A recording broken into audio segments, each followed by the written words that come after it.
Welcome, guys. Oh, We got hello myself, everyone. we got Connor, and it is the December 1st stream of Mission Debrief, where each week, maybe twice a week soon, we go through the recent tournaments that have occurred the weekend prior, briefly go over a few of them, maybe go into some list discussion about them, and let you know what we're going to do next week as well at the end of the program. So this week, there weren't a lot of tournaments for the obvious reasons. It was Thanksgiving. So there were, as far as I saw on BCP, unfortunately, what I can get on BCP is limited by what people enter in BCP. So there were definitely more events, but a lot of them didn't have any entries. So if your event was on there, you wanted someone to say, hey, that was an event that went on, update your stuff. Otherwise, it's going nowhere. So how you been, Connor? What's going on? Been good, man. Just holiday was good. Got some game. I got a game in yesterday. We actually have a new player in my sort of area who's starting to play Space Marines. So me and my buddy are kind of, like getting him into the kiddie pool with the game, and it's pretty cool. Yeah, I've been good, man. Just hanging tough. Yeah, I haven't been getting a lot of games in. It's people come over to my house to play, but I don't necessarily always play. I'm sort of managing streams or recording them and everything. This weekend, though, I think I got 7 games that I'm recording over here at my house because we got TJ coming up for like Friday and Saturday, and another guy from Art of War, the War Room, Mate. We talked to him last week. Oh, Mate is coming up. After that discussion, he was like, "I want to come up there and play TJ." So they're coming here. I'm getting each of them's getting in 3 games, not with each other, but they're playing each other. And then I got some other guys coming over to play them. So we're having like 4 people over here to play. Like each person plays each other, so you get like 3 games in each. So they're doing a rematch. Yeah, I guess so. We'll see. They're doing a rematch of the GT finals 2 weeks ago. That'll be streamed this weekend, but I'll go over that at the end. Got to tune in. Yeah.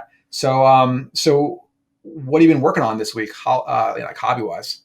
Yeah, I got I'm playing a narrative game this weekend with a buddy of mine because I've just been getting destroyed in all my competitive games. So I'm like, we need to do something so I don't feel bad. So I'm working on my Wraithseer conversions. Yeah.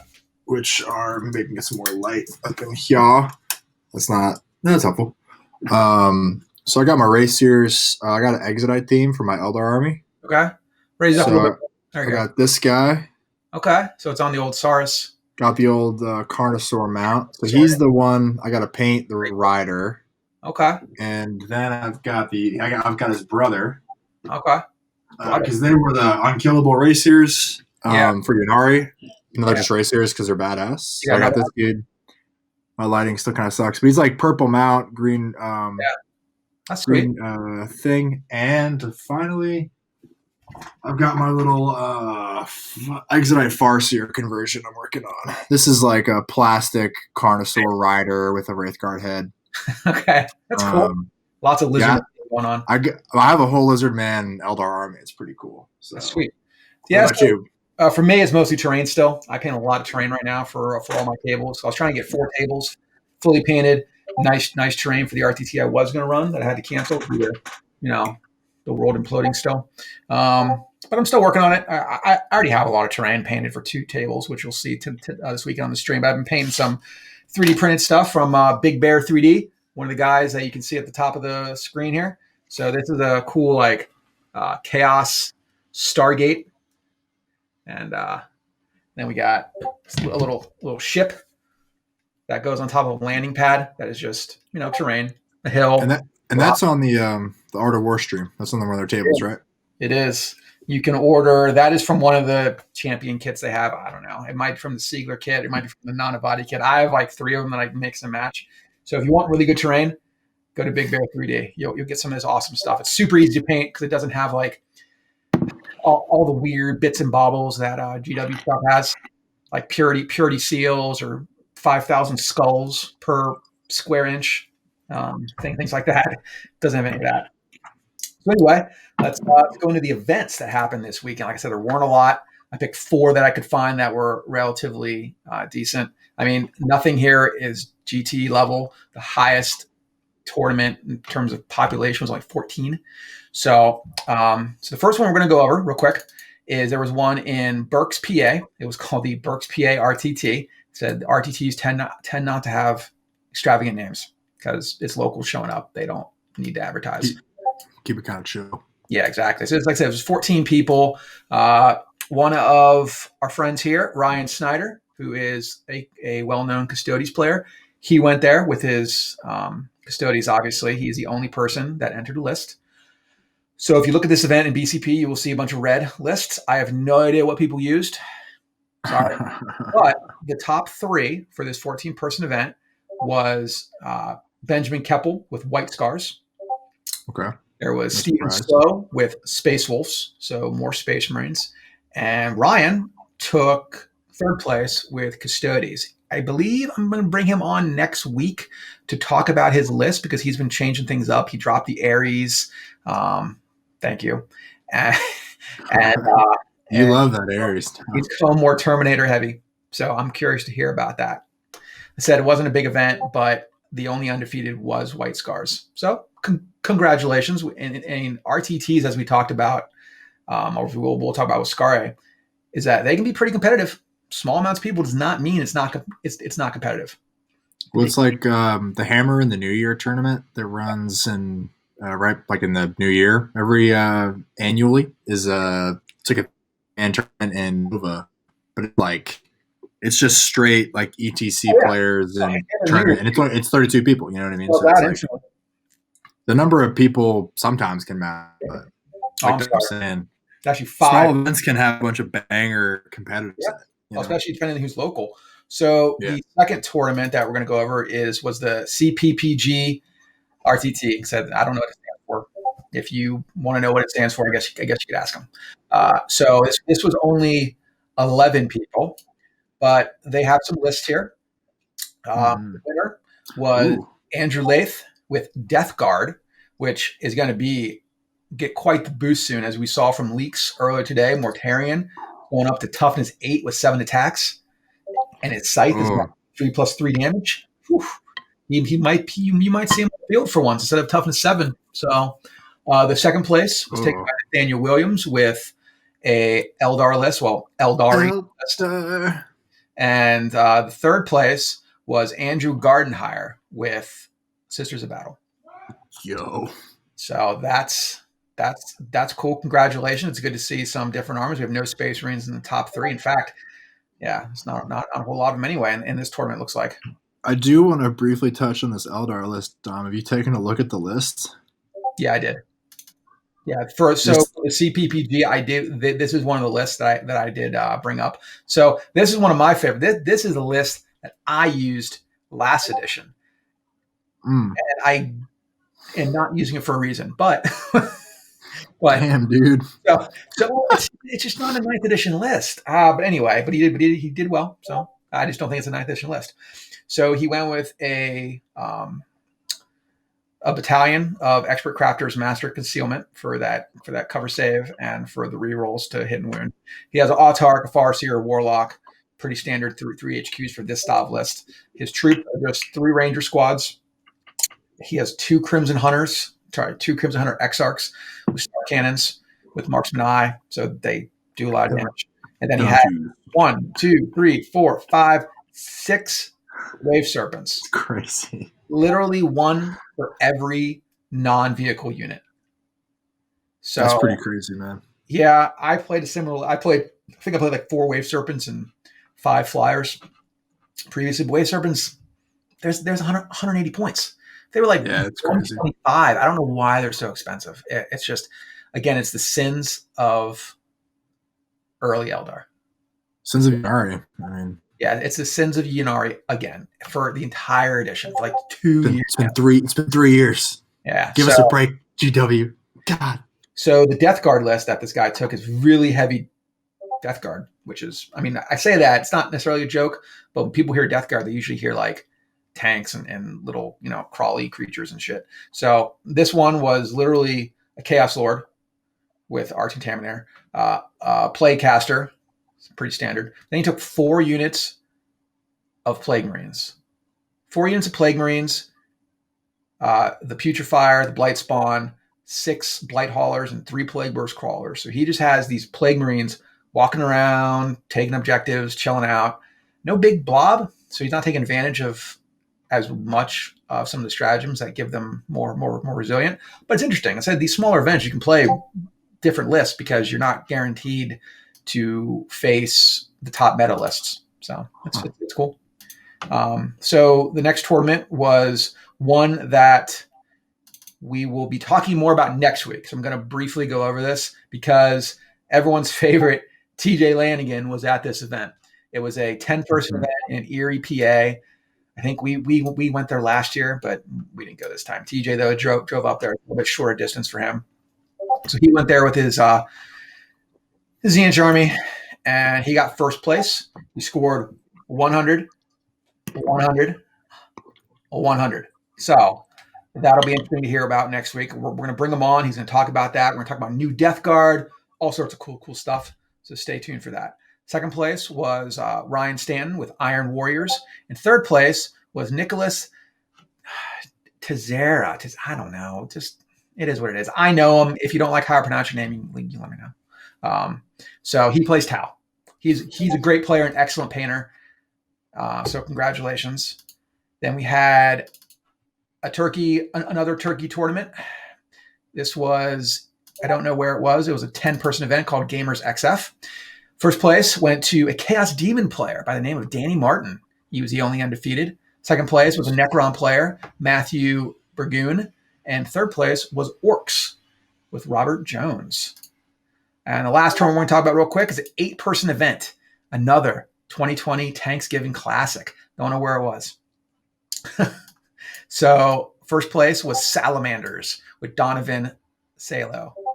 We have a Harlequins player coming in second, Cody Kime, and Iron Hands rounding out third place with Mark Fallows at the head of that army. So there we go. There's a little bit tournament recap for the week. Not too surprising, Space Marines, Harlequins still doing well. I think we'll see a little mix up, in the future. One can only hope. Yeah, I said we'll have a lot of Death Guard news. We'll have Blood Angels. We'll probably have Anthony back in a few weeks because him and TJ are both going to the Adventure Games GT in 2 weeks. So I feel like after that event, we'll bring on Anthony. He can talk about his results with probably new Blood Angels if they're legal at that tournament. I don't know why they wouldn't be. So, all right, guys. So we're going to segue into our first guest here. We have...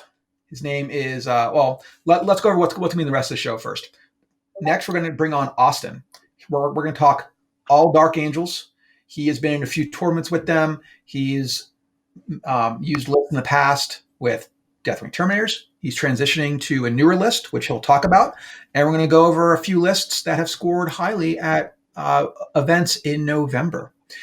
After that, we have a segment with everyone's favorite, Archon Skari. He's going to talk Drukhari and many other topics. Due to his schedule, that is not a live conversation. We recorded it yesterday, so you'll see it after this, but it's new to you, so it should be fine. I will still be here answering questions in the chat. As it goes on after that segment, we're going to come back and we're going to talk about what is going to be on next week and all the streaming stuff happening. So let us bring on Austin.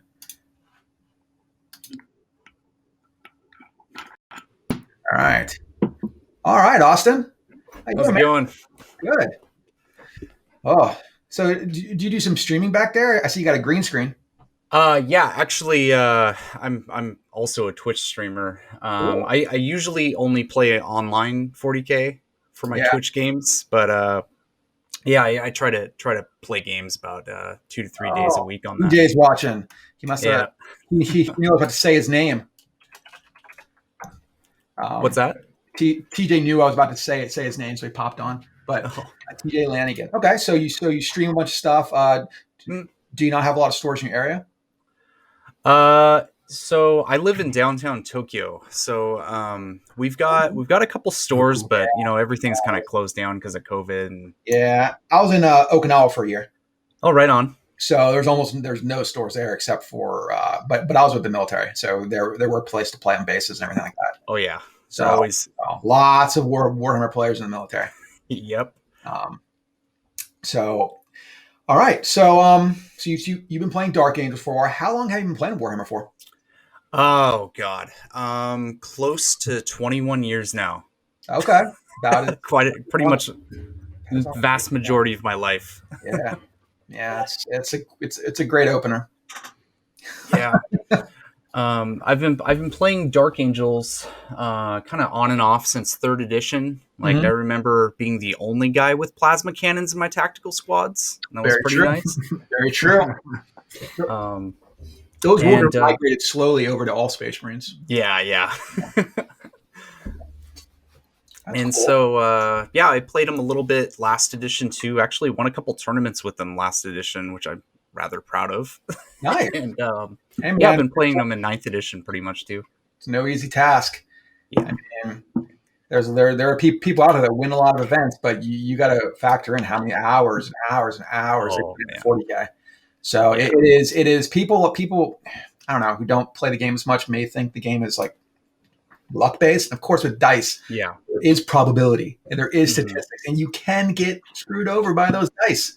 But good players make sure that any individual dice roll isn't going to just throw your entire game. Usually, so you understand that and try to play around it, stuff like that. So why don't we talk about your most recent tournament? You played a team tournament on, I imagine, TTS. So this was actually in person. It was a small local team tournament that we did last week. That's cool. I was using an older list, but I can talk about that list, and I can kind of transition into the list that I'm playing now. Well, the list you're playing now, I don't see the list that I brought up from BCP this week. No one's playing what you're playing, so it's interesting to compare and contrast that. So the list that I see that you were using is pretty similar to a lot of people. So why don't you go into your list that you were playing? The list that I was playing? Okay. Do you want me to just go through the entire thing then? Yeah, just briefly. Sure. You gotta go all the upgrades. All right. So I'm running Azrael. So I'm running a battalion of Dark Angels, just a single battalion. Azrael's the warlord, and I'm running Samael alongside him. The older list is running 3 assault intercessor squads, a Blade Guard Ancient with the Rights of War warlord trait to give objectives secured, and then he's got the Deathwing banner to give Deathwing models a 5-up feel no pain. And then we've got a big fat Blade Guard veteran squad because they're quite good. I think they're required in every Space Marine list. Actually, I think I'd have to agree with that. They're just ridiculous. They're so cheap too. Yeah.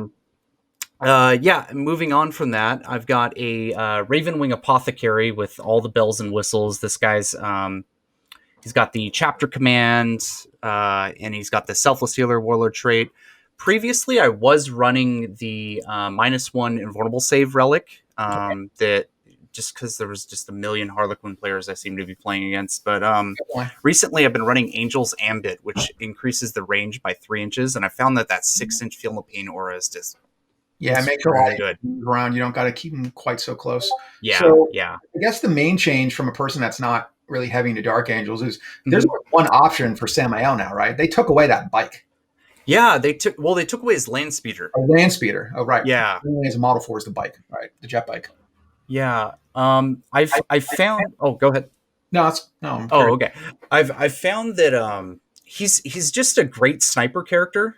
He's got a lot of mobility. He's on a jet bike. His shooting's actually pretty damn impressive. He's got a mastercrafted plasma cannon and 1 twin stormbolter. So he's got 8 stormbolter shots. Yeah.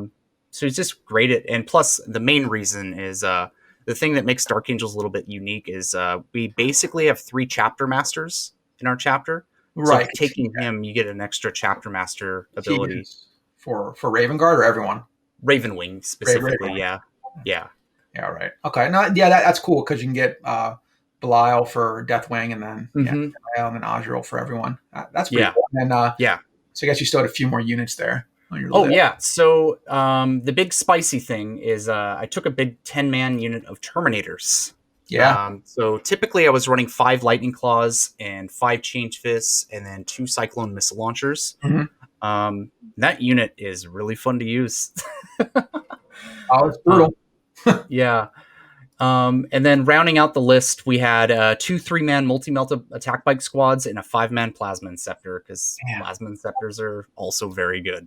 Multi-melters are greatest hits. Oh no, they're Very nice. wild. The amount of damage. Yeah. But it's funny how multi-melt attack bikes. People like us have been playing Marines for a while. We probably just had them. Yep. But a lot of people are like, "What's an attack bike? Yeah. What is this thing? This old ass model?" I'm like, "Oh wow, it's amazing now. I better buy some." Oh, that's my god. So what was the team tournament like? It was it mostly Space Marines. Yeah. We ran a little bit loose rules this time because we're trying to build up our WTC team right here in Japan. So we're kind of just letting everybody play what they want to play right now, just to kind of gauge what factions everyone's good with. Right. So we had a lot of White Scars. I think we had like 4 White Scars players. We had some Blood Angels players.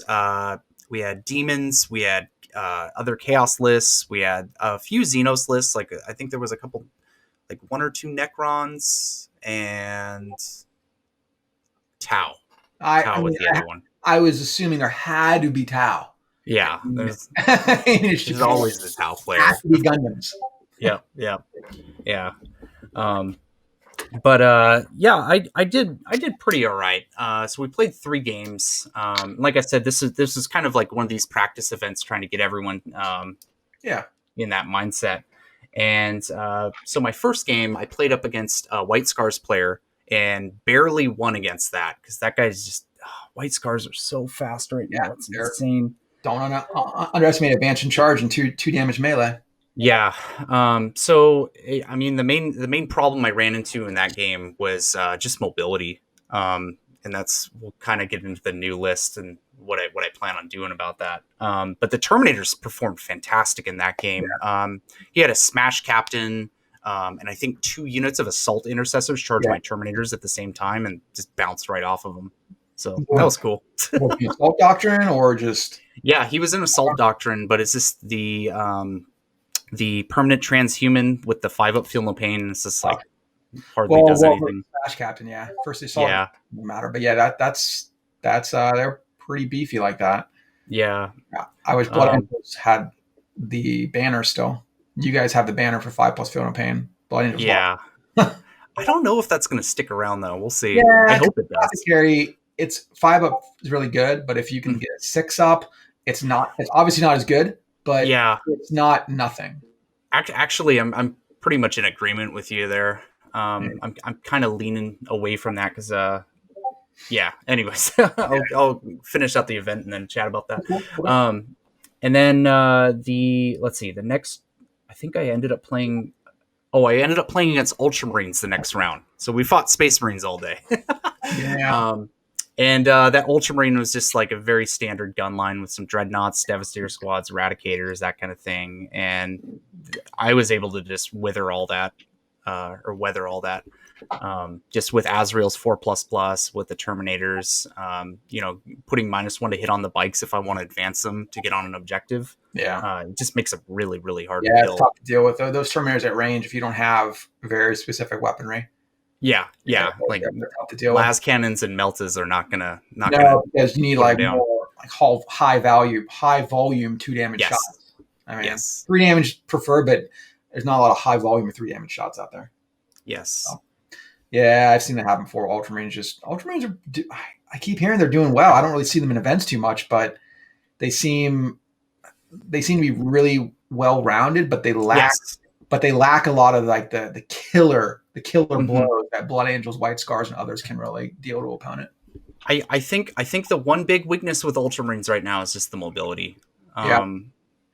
They are very consistent in what they can do. They can just make some really, really nasty gun lines, but that's not what win games right now. No, you know what I mean? You're out of line of sight. And you get too close, you get charged and killed. I mean, they can fall back and shoot. That's cool, but you got to be alive to fall back. Yes. Yeah. And if you only have one guy, who cares? Yeah. So what was your third game like? So third game, I played against Blood Angels, and Won the whole I game. don't know if this is the meta Blood Angels really? list, but I feel like it should be. Red, white, and This blue. guy was just running 1,000,000 Blade Guard and 2 units of Vanguard vets. Oh, that's pretty. I see a lot of that. I mean, Yeah, he's Sanguinary Guard instead of Vanguard vets, but similar. yeah. Role. And so I ended up barely, or let's see, I don't remember the exact score. I think he actually won by like 16 points. But I ended up losing that game, and that game purely came down to mobility. I was able. It's funny actually. My single Blade Guard veteran squad was able to kill both of his just through like transhuman and the Deathwing banner, and then resurrecting a guy. But the Vanguard vets, so he actually combat squatted both of his squads and just started hitting all of my objectives with it. Okay. And so the way that my army was built is like, we're just one big blob and we move up the table. Yeah. You know? That's definitely a problem. Yeah, it was. So he ended up just taking my objectives and, outmaneuvering me on that one. So after that, I decided to change up the list because I'm noticing that there's just so much mobility in the meta right now. Yes. It is what is winning most games. Yes. Yeah. I mean, between like the Space Marine, the assault armies, Harlequins are just absolutely bonkers right now. Yeah. I expect Eldar to make an appearance with the new Dark Eldar Codex coming out. Oh, definitely. So I think moving around and just trying to be able to get on different parts of the board in a single turn is really, really important. So what was the main thing you changed? I imagine you dropped the Terminators. Yeah, so I'm bummed out because I really like the Terminators. They're a lot of fun, but I actually decided to try out the Ravenwing Black Knights instead of the Terminator squad. And it was basically a 1-to-1 switch. I think I had to swap out the Assault Intercessors for tactical squads, but I think the overall list stayed the same. And so I put in 10, I think it was 9 or 10. Yeah, I know. I see 10. It was 9 plus the sergeant. Yeah. It was a whole squad, massive squad. Yeah. So this unit is really cool. There is 1,000,000 stratagems you can put on bikes. Yeah. Especially now in the Space Marine book, they added even more for bikes. Yeah. So, I mean, we have a fallback and shoot strategy. This is just the Space Marine Codex one. We have a fallback and shoot stratagem. We have a -1 to hit if you advance. And then you go into the Dark Angels one, so you can get a 5-up invulnerable save in close combat. You can double move, but you can't charge and shoot. There's just a ton of stuff. The reason why I've been running a big blob is just because it's kind of easier to get more efficiency out of my stratagems. But I think bikes are solid. I mean, they were doing math on them, and that's the basic Space Marine bikes. I mean, not even Ravenwing is that they're because the Outriders stayed at 3 models a unit. Mm-hmm. The bikes, they went up to 3 wounds versus 4 wounds from the Outriders. Their bolters are they're less range and less AP, but I mean they're a lot cheaper. You can get a whole bunch of them, and they're not on those crazy like 100mm bases. Oh, I know. I mean, bikes are still on tiny little. I mean, I guess 60 by 25 or something. Yeah. So how are you using the bikes in your games? So basically, well, it kind of depends on who I'm going up against. So for example, if I'm going up against a gunline army, so, whatever gunline popular ones are Guard and AdMech right now. What I'll actually do is, unless I need to really kill something turn 1, you can just double move that unit up, make a -1 to hit with a 4-up invulnerable save, and just block out your opponent's deployment zone to prevent them from moving out on the map. Before. I can't remember the exact movement. You go 14 plus 20, so what is that? 34 inches of movement. And you can still advance. You should be get 6. Yeah. So you pay 1 CP, you get to move again. You can't advance a second time, but you still get 34 inches of movement. So that's plenty of stuff to block your opponent out. 24. Well, you can't block their deployment zone anymore in 9th from reserve again, but I mean, you can block a lot of stuff. Yeah. Nice. So that's proven to be pretty damn effective. Or if I'm playing against a melee unit, so I equip my bike squad with Corvus hammers. Yeah. Because why wouldn't you? And I've noticed that like if you pay the stratagem to give to make a unit count as in all 3 doctrines, the Corvus Hammers go to AP2, and at that point they're kind of basically just the more fast version of Blade Guard. So, and what are the full stats on a Corvus Hammer? So Corvus Hammer is +1 strength, -1 AP, 2 damage. Oh, 2 damage. Okay, that's real good. It's not bad. It's like the only thing that's kind of a little bit of a bummer is they're only 2 attacks each, so you get 3 on the charge. So I'm spoiled. I'm used to my Blade Guard with 4 attacks each, which is pretty nice. But it's still great. You have Samael give them Ravenwing rerolls, and I'm actually thinking about trying to shift some points around to take that Ravenwing banner or upgrade the guy to a Chapter Ancient. What does that mean? So the Chapter Ancient is really cool. I think he's one of those sleeper units in the Space Marine Codex. He's got, in the command phase, you can give the Chapter Banner ability to a unit within 6, and then just have them move off somewhere off on the board, which is really great. So then they don't have to stay around the banner to get that ability. Because the Blood Angel one is +1 to hit in melee. Is the Dark Angel one the same? What's the Dark Angel one? I think it's just the basic Space Marine one. Yeah. Which is like +1 attack or from a pan or something. No. You're talking about the actual banner. The Ravenwing banner. I think it's reroll to charge. It's something like that. It's not really. It's not really that great. But what's the ability that you want to give them off of the Chapter Ancient guy?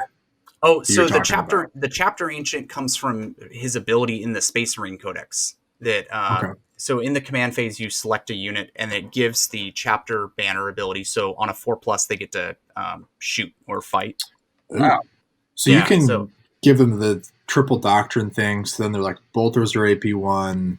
They're getting AP 2 in combat and whatever. That's crazy. Yeah. And they can shoot when they die. That's so good. Yeah. It's pretty fun to use that unit. Alternatively, I've been thinking about maybe taking the Ravenwing Ancient. It would kind of suck losing the Deathwing banner, but having that Ancient on a really fast platform, and usually I take the Obsec Aura on that guy too, so just being able to redeploy that guy where I need him like really quickly, I'd really value. What does the Ravenwing Ancient do that's different? Well, he's on a bike, and that's pretty much it. Okay, because the reason I'm bringing it up is because like the Blood Angels have a Sanguinary Guard Ancient. Yeah, the Blood Angel Chapter Banner, which they have their ability is in the command phase. They give a unit +1 to hit in melee. So that's why it's like they're different sometimes. So So this guy, he has the inner circle keyword, but that doesn't really matter because he's on a bike. But he does have the Jink keyword, so he will usually have a 4+ invulnerable save because there's kind of no reason to not advance that guy all the time. So it'll help with keeping him alive. And he has the Ravenwing keyword, so he has access to all those stratagems. Do Dark Angels have a way to advance and charge with bikes? They did. They did. Okay.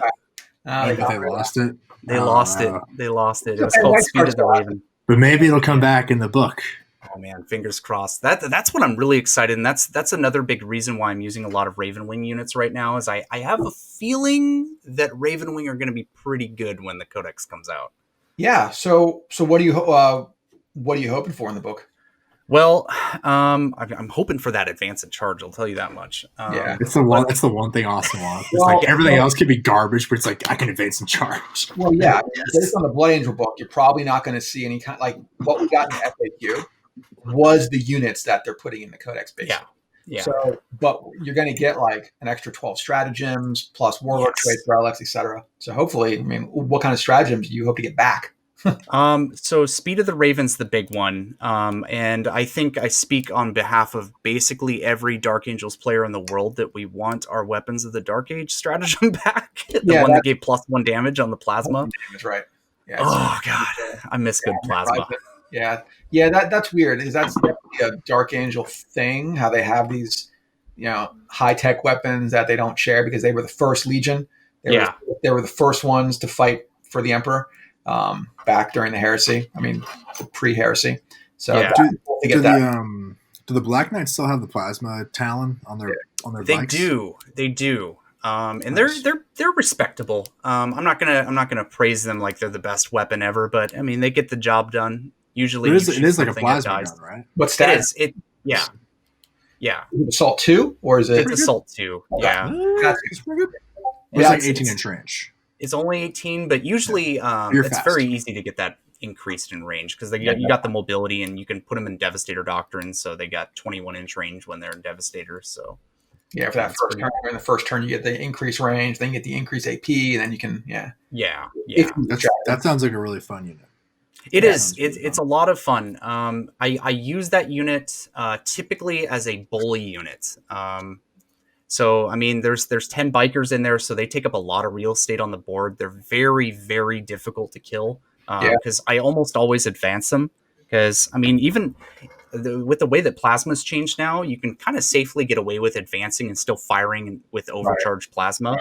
You just reroll the ones. You don't reroll everything like Yeah. a psycho. every edition they'll change how plasma works. It's great. Yeah. Well, I'm intimately familiar with that. Yeah. Yeah. So the weird thing I thought about Dark Angels though in the new book is like, are they going to give you like the 12 warlord traits you had? Because in Psychic Awakening they gave you like the Deathwing and the Raven Wing. Yeah. And are they going to do that again, or are they just going to? Because for Blood Angels we got the 6 warlord traits, but then we got 3 for Flesh Tears. I don't know. If they're the same thing. I don't know. I'm fingers crossed, man. I'm always down for more warlord traits. It would just suck to lose all that cool stuff you just got. It would. So what else you looking for in the Codex? You know, I would like to see the elite Raven Guard and Deathwing units. Like I'm talking about the Knights units.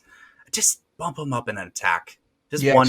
Oh, there's still only 2 attacks? There's still only 2 base. Yeah. And, I see a lot of people talking about, like, for example, Deathwing Knights right now. And they're fantastic. It's very hard to kill them.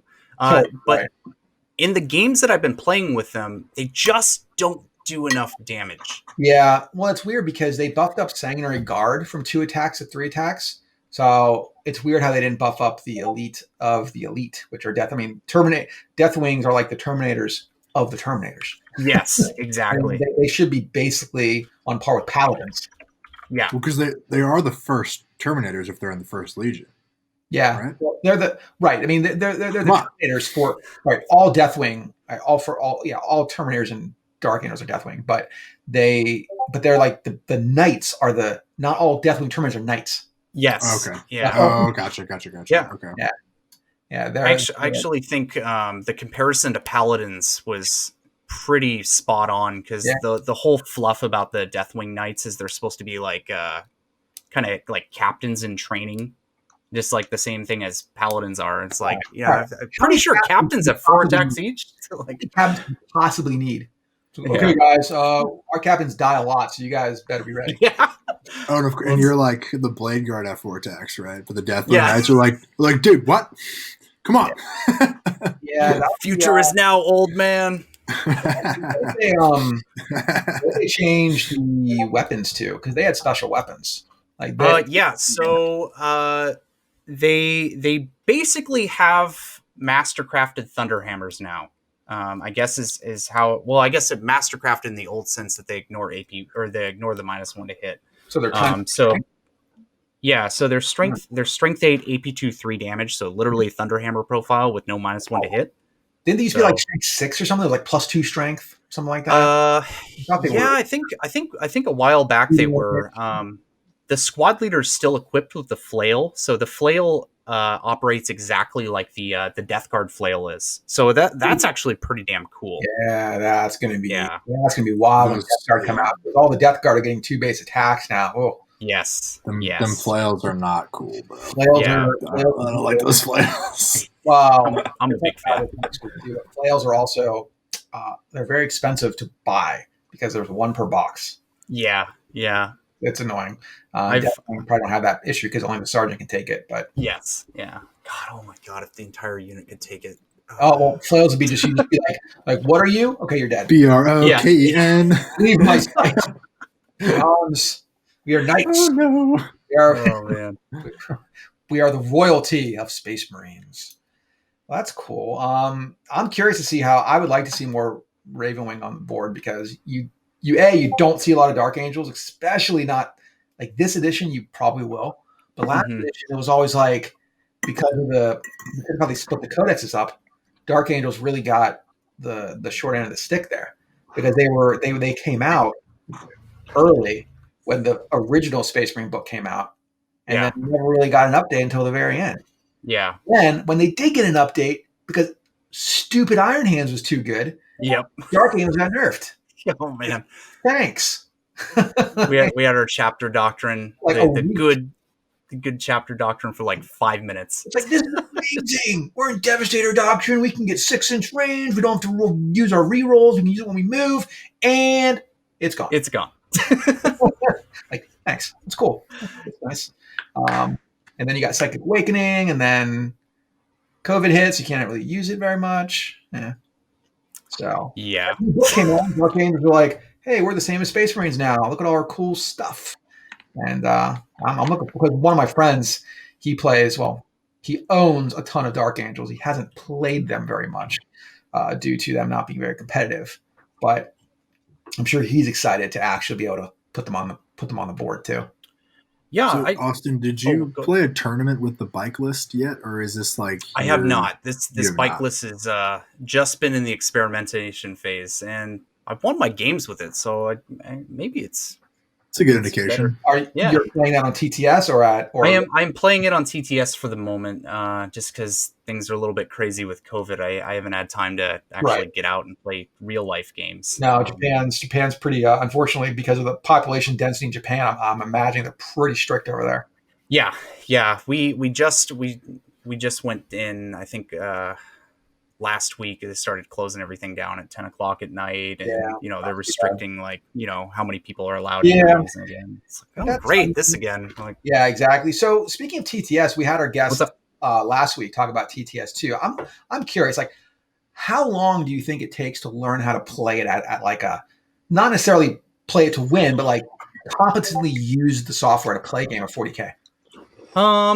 It definitely takes a few games to get used to. I would say if you're somebody who is familiar with playing computer games, it's probably something you'll pick up pretty quickly. Okay. But if you're not familiar with computers, it'll take a few games to learn. But I think it's actually a lot easier than people give it credit for. And does it take more time to play? Initially, yes. However, the games that I've noticed, like in many of the online tournaments you'll play on TTS, there's, they enforce clocks just like they would do at a real life tournament. And I've found that once you get two people in the same mindset, it's exactly the same as real life. You would think it would speed up, but as we learned from Evan last week, somehow it doesn't. Yeah. Even though you're taking 3 seconds to move a unit of orcs, you still get clocked. Yes. Yeah. I question how they play in person then. Yeah. Seems like that's going to take a while. Sure. So we did have, like I said, we had over the last month, we had a few Dark Angel lists. I pulled up 3 here that we had. This is not a Dark Angel list. So let's go over this real quick. So I know you can't see these lists because they're just on my computer. Sure. We had a guy. These are all people who scored generally in the top three at events. I don't have the breakdown because this is could be 2 or 3 weeks ago. But if people are interested, I'm going to put this on the show notes. I believe it was in the show notes last week, maybe. But anyway, so we have a list from Dean Pritchard. He played Dark Angels, of course, pure Dark Angels. And he took a captain on a bike. He's like an offensive captain. He has the Imperium sword and the Burning Blade. Burning Blade is at least competent now, although I don't know if I like it over just basic Teeth of Terra. Mm-hmm. It's just cheaper, I guess. And then he took just a Lieutenant Talon Master, so just the land speeder. That still has a lot of firepower. I mean, it does, but you can't spam them like you used to, right? There's something about that.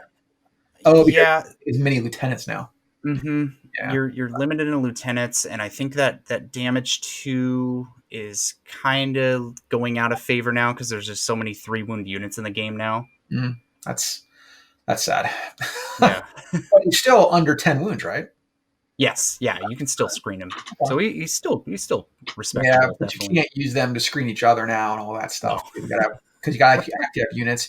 He took this was just a patrol, so 1 unit intercessors. Then he took a big brick of Terminators, exact same as you were doing. Actually, he took Thunderhammer instead of Lightning Claws. Sure. But then he also had Apothecary, and he took Eradicators. Well, what are your thoughts on Eradicators and Dark Angels? I feel like the +6 range is pretty good. So, okay. Yeah, I actually really praise Eradicators. I've actually been debating trying to squeeze them in instead of the Plasma Inceptors. Just a big unit with 2 multi-meltas, 6-man squad, and 4 heavy melta rifles. Yeah. And I think what makes the Eradicators good right now, I mean, the anti-tank's nice, but the big thing is with the heavy melta rifles, you get that flat 3 damage. Yeah. And that's really good against other people's Blade Guard and their big 3-wound scary bully units. You can just dump Eradicators into them and usually knock out like 3 or 4 guys.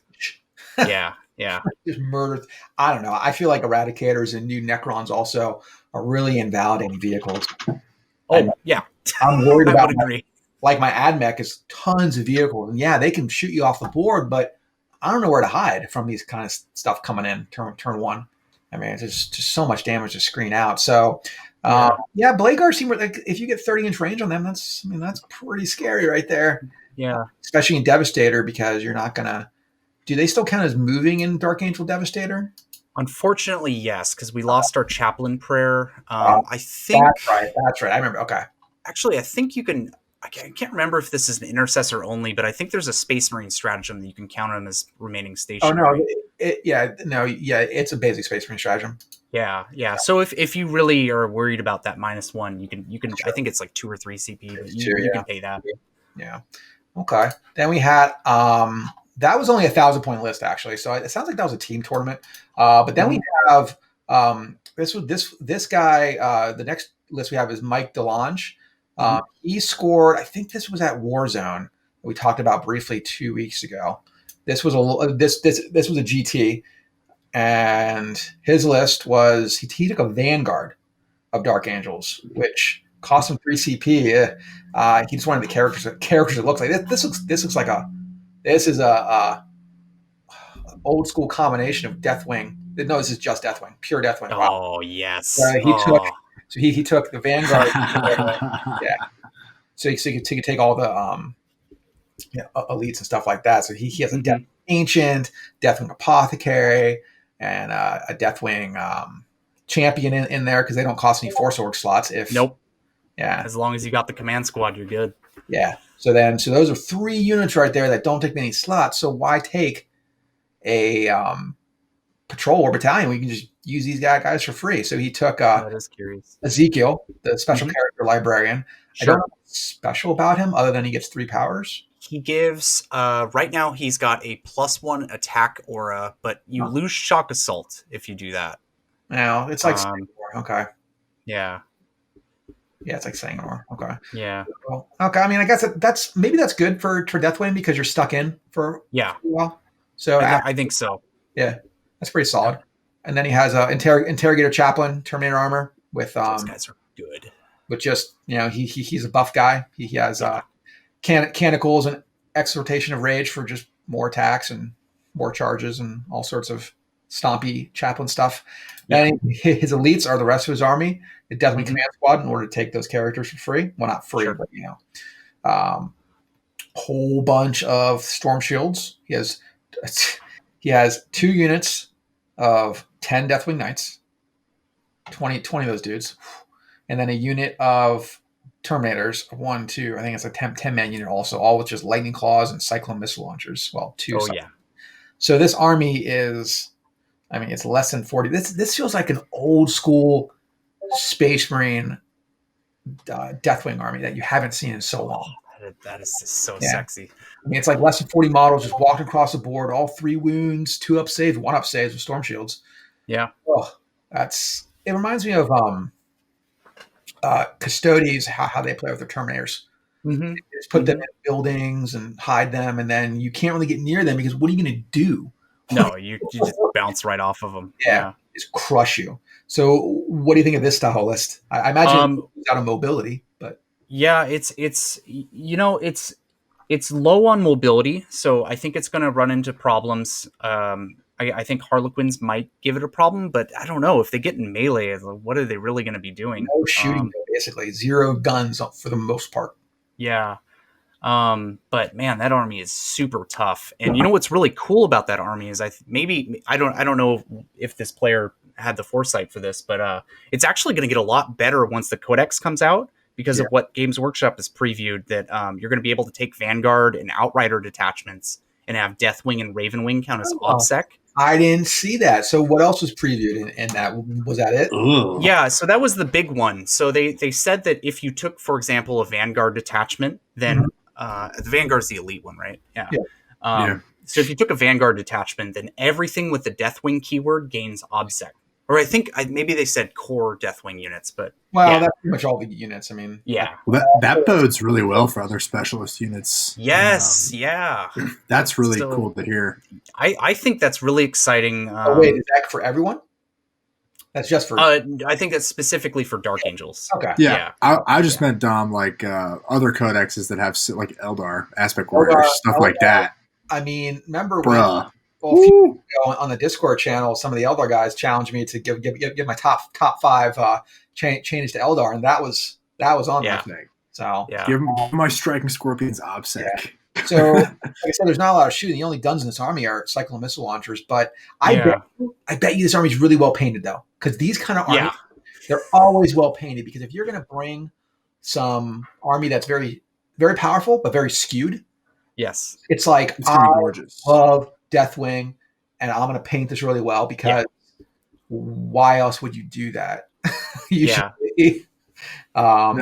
Also, like like in terms of like you were in that team tournament, this would probably be an interesting piece in a team list. Maybe not that's what you take as your Dark Angels like selection, but something like that could be kind of a good skew into certain. Definitely. I don't know what it would be good into. I imagine there are plenty of things it would be, but I mean that's like I see something like that across the table, and I'm just like, okay. Yeah, I better be able to deal with this. I mean, if I were to just to think off the top of my head what that would be good going into, probably maybe like a gunline faction. Like I think AdMech would really struggle taking down a lot of these units. Just because. Yeah, because my AdMech is super good at doing 2 damage and stuff, but once you start going into this like 1-up save, because AdMech caps out at like negative 2 AP. Yeah. So everybody's that feel the pain. It's just like 2-up and cover. Yeah. I mean, 2 damage means every autocannon needs 2 unsaved wounds on a 2-up save. Yeah, exactly. It's tough. That's really tough. And you can only Wrath of Mars so many times. Yeah. So that's a cool. I like the style list. I think again it's very skewed, and I think third. that's a kind of list that we get questions on Art of War. Like not me, but. Actual real coaches who know how to play the game. So there's always questions like, well, what kind of list can I build to win a tournament? And it's like, well, that's not usually, to me, that's not really the correct question. It's set your expectations. If you're a player who doesn't have a ton of tournament experience, ask these coaches like, what's a list that I can do really well with, and understand that really well is 4-1, because the way 40K works with matchups, it doesn't matter what kind of list you bring. You could get a terrible matchup, and you're not a bad player for losing. It's just, especially if you play with this kind of list, there are very bad matchups for this army. Yes. So, I mean, doing well, going 5-0 is great, but 4-1 with any kind of list that's skewed is pretty good. Yeah, I'd say so. So we got even good. No, good. Never mind. I was thinking that like with the matchup thing, right? Like even when we talked to TJ 2 weeks ago, because I played TJ round 1, and you did. All of his like bad matchups, he was like saying that all of his bad matchups got like eliminated on like the first day. Yeah, it's not like to say that TJ couldn't have won any of the games, but it's like sisters got knocked out, like the other sisters got knocked out. Right. Both the AdMech got knocked out by Mate, basically. Yeah. Oh, so it's like there's I think like people talk about like dice luck in Warhammer. Yeah. And I would say that it's more of like the thing you want to get luckier on is like matchups. Yep. Yeah. You know what I mean? 100%. That's what I want to dodge like this, and this, and then play 4 games I can like play well into and get a win. I'm gonna note that. I mean? I'm gonna note that down. We'll talk to TJ about that because TJ has been known to be the master at submarining. So to all you viewers who don't know what the term submarine means in tactics, in terms of Warhammer, it usually means that on round 1 and 2, you don't get 100 points because then you're going to face the other guy who got 100 points, which may be a really bad matchup for you. Now, this doesn't work in small events. Don't do it in small events because you'll end up losing the event. But at large events, if you get, say, an 85, you'll face maybe a guy who just did well. 75 or whatever, you know? But I don't know if TJ will like to talk about that, but I'll still make fun for it because it is what it is. I mean, there's nothing. It's a perfectly valid tactic. You know what I mean? I mean, people. I've done it too. So the last I've done. Nice. Don't listen to what I do. Just listen to what I say. So we have a list here. We have a Goonhammer Dark Angel lists from. Oh, here we go. They were at. From Chase Carver. I don't know if he wrote an article about it or anything, but it's Goonhammer. I'm sure it is well thought out. Mm-hmm. So this list, he actually took a successor chapter of Dark Angels. Oh, okay. I'm all ears. The reroll ones and the morale thing. The bolter reroll ones on bolters. Yeah, he's not gonna get that, and he's also not gonna get the only lose one model from morale tests. Okay. So he took bolter fusillades and whirlwind of rage. So that's an odd mix, but better bolters and better close combat. So a little bit of buffs for each. It makes you a little more. I imagine gives you a lot of options. So just looks like a battalion, interrogator chaplain, with the teeth of Terra. So it's more close combat oriented chaplain. He took a lieutenant. He took two lieutenants with 2 Talon Masters. So a lot of guns there. And then he took a chaplain on a bike. So a lot of chaplains and a lot of land speeders maxing out there. He took 3 units of infiltrators, which I don't know. I mean, I like 1 unit maybe in his meta. There's a lot of people that do a lot of deep striking. But sure, I could see it. Yeah, that's a lot of protection from that, which I mean, they're fine. I just find them a little expensive. I personally would like 1 unit and then like maybe two units of incursors. Yeah, usually I feel like 2 units is pretty much more than enough to cover your entire deployment zone. Yeah, that's a lot. But hey, like I said, if he did well, if you know your meta, and I mean, again, people, metas, just because someone does really well in California doesn't mean any of those lists matter, because your local meta in middle of wherever, maybe no one plays an army, so it doesn't matter. So then he took 2 units of company veterans, which, I mean, we're seeing those a lot just for little objective monkeys. He took a 5-man unit of Terminators just for bolters and power fists, just to sort of, imagine, hold the center or take objectives, be annoying. With a basic bike squad of just 5 guys with 2 melta guns, 3-man outrider squad. So just some mobility. This is a very generalist list. There's nothing like I'm gonna go for the knockout punch, except for maybe the chaplains. They're probably rolling with the bikes and the Terminators and doing a strike somewhere, because the Terminators are probably going to deep strike down with. Do they still have the stratagem to deep strike within like 3 inches of Raven Wing? Yeah, so it's you have to drop the unit wholly within 6 inches of a Raven Wing bike squad, and then they can be 6 inches away from an enemy unit if they do so. Yeah. Okay. Yeah. So it's pretty reliable. Yeah, that's a good tech for them. Gives them can they still charge or can they not charge? Yes, they can. Oh, so that's really solid with the Terminator's on. Yes. That's probably what he's going with the Whirlwind of Rage and all those other guys, which makes sense because the Dark Angel chapter tactics wouldn't really give him much for this style of list. And then he filled it out with 2 of the Flyers, which the reason I want to bring up this list, because these are 2 units that aren't in any of the other lists. He took the Jet Fighter and the Dark Tower. So what's your thoughts on the Jet Fighter? It still has the big Mega Bolter, but what do you think about it, those Flyers? So if he's running the Mega Bolter, I would imagine he's just using it as a as a Storm Talon. Yeah. So, I mean, those things are great for, I mean, maybe he's got artillery in his meta. Maybe he's playing against a lot of guard players like Manticores and something. He just needs something to fly around buildings and stuff and shoot it. They're still great for that. They pump out a ton of shots. Their missiles are great. So maybe, or maybe he's playing against a lot of Harlequin players, and those guys like to be sneaky and hide in buildings and stuff. Fly past him, run them down. Yeah, exactly. Clowns. I don't like clowns. Oh God, I hate them. They're so obnoxious. Who likes clowns? Like legit. Okay, there's one group of people that likes clowns. Clowns. Yeah, That's about it. Yeah. If I had to guess on the Dark Angels guy, it sounds like he just like took one of everything that he has. So I think that this dude, if I had to profile him, is like a 35-year vet of Warhammer. Yeah. All this stuff is gorgeous. Yeah, right. And he's just a total OG. Yeah, 100%. It's like, man, I haven't used these units in 15 years because they're terrible. But I'm going to go to this event. I'm going to make a generalist list, and it's going to work. And it did. He did really well. That's awesome. What does the Dark Talon do now? Is that the one with like the bombs? So the Dark Talon's pretty cool. So it's got I can't remember what the cannon's called, but I always called it the Sparkle Glitter Gun because I think it's like its lore was when it first came out, it like shoot this like glowy beam of light at people and blinded them in 6th edition. And so yeah, it just always stuck with me. Does it have the stasis bomb?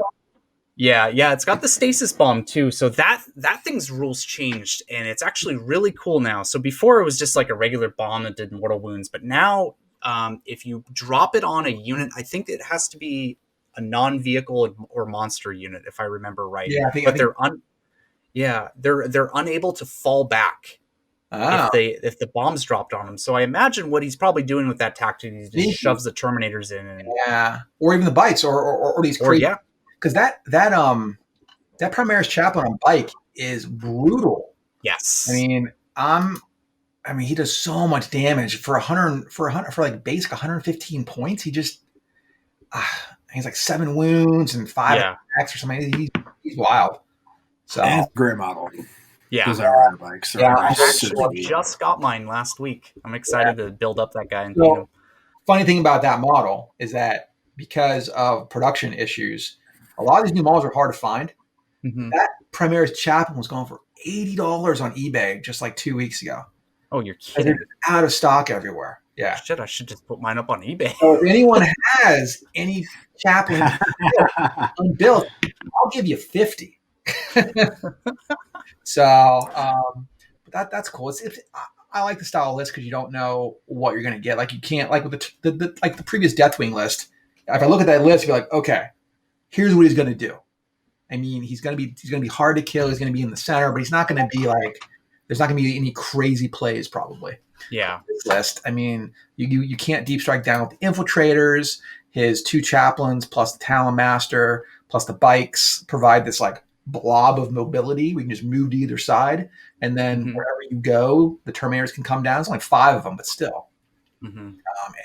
And those silly veterans can sit back and do whatever those stupid veterans do, which is basically do scanners or moments or something. I don't know, whatever. So, Austin, why don't you favor the Deathwing, Ravenwing teleport combo? Because that kind of like solves your mobility issue and lets you keep the Terminators. So, yes. I guess in a way it solves mobility issue. Yeah. It does 100%. However, the problems that I face when I run Terminators, and I do typically deep strike them, but the problem that I face is you go against a really skilled player who's running a mobile army, and they'll wait for you to drop down your Terminators, and they'll be like, okay, cool, you're here. I'm going to go over to that side of the board now. And the Terminators are like, all right, well, we've got 5-inch movement, so I guess this is our new home.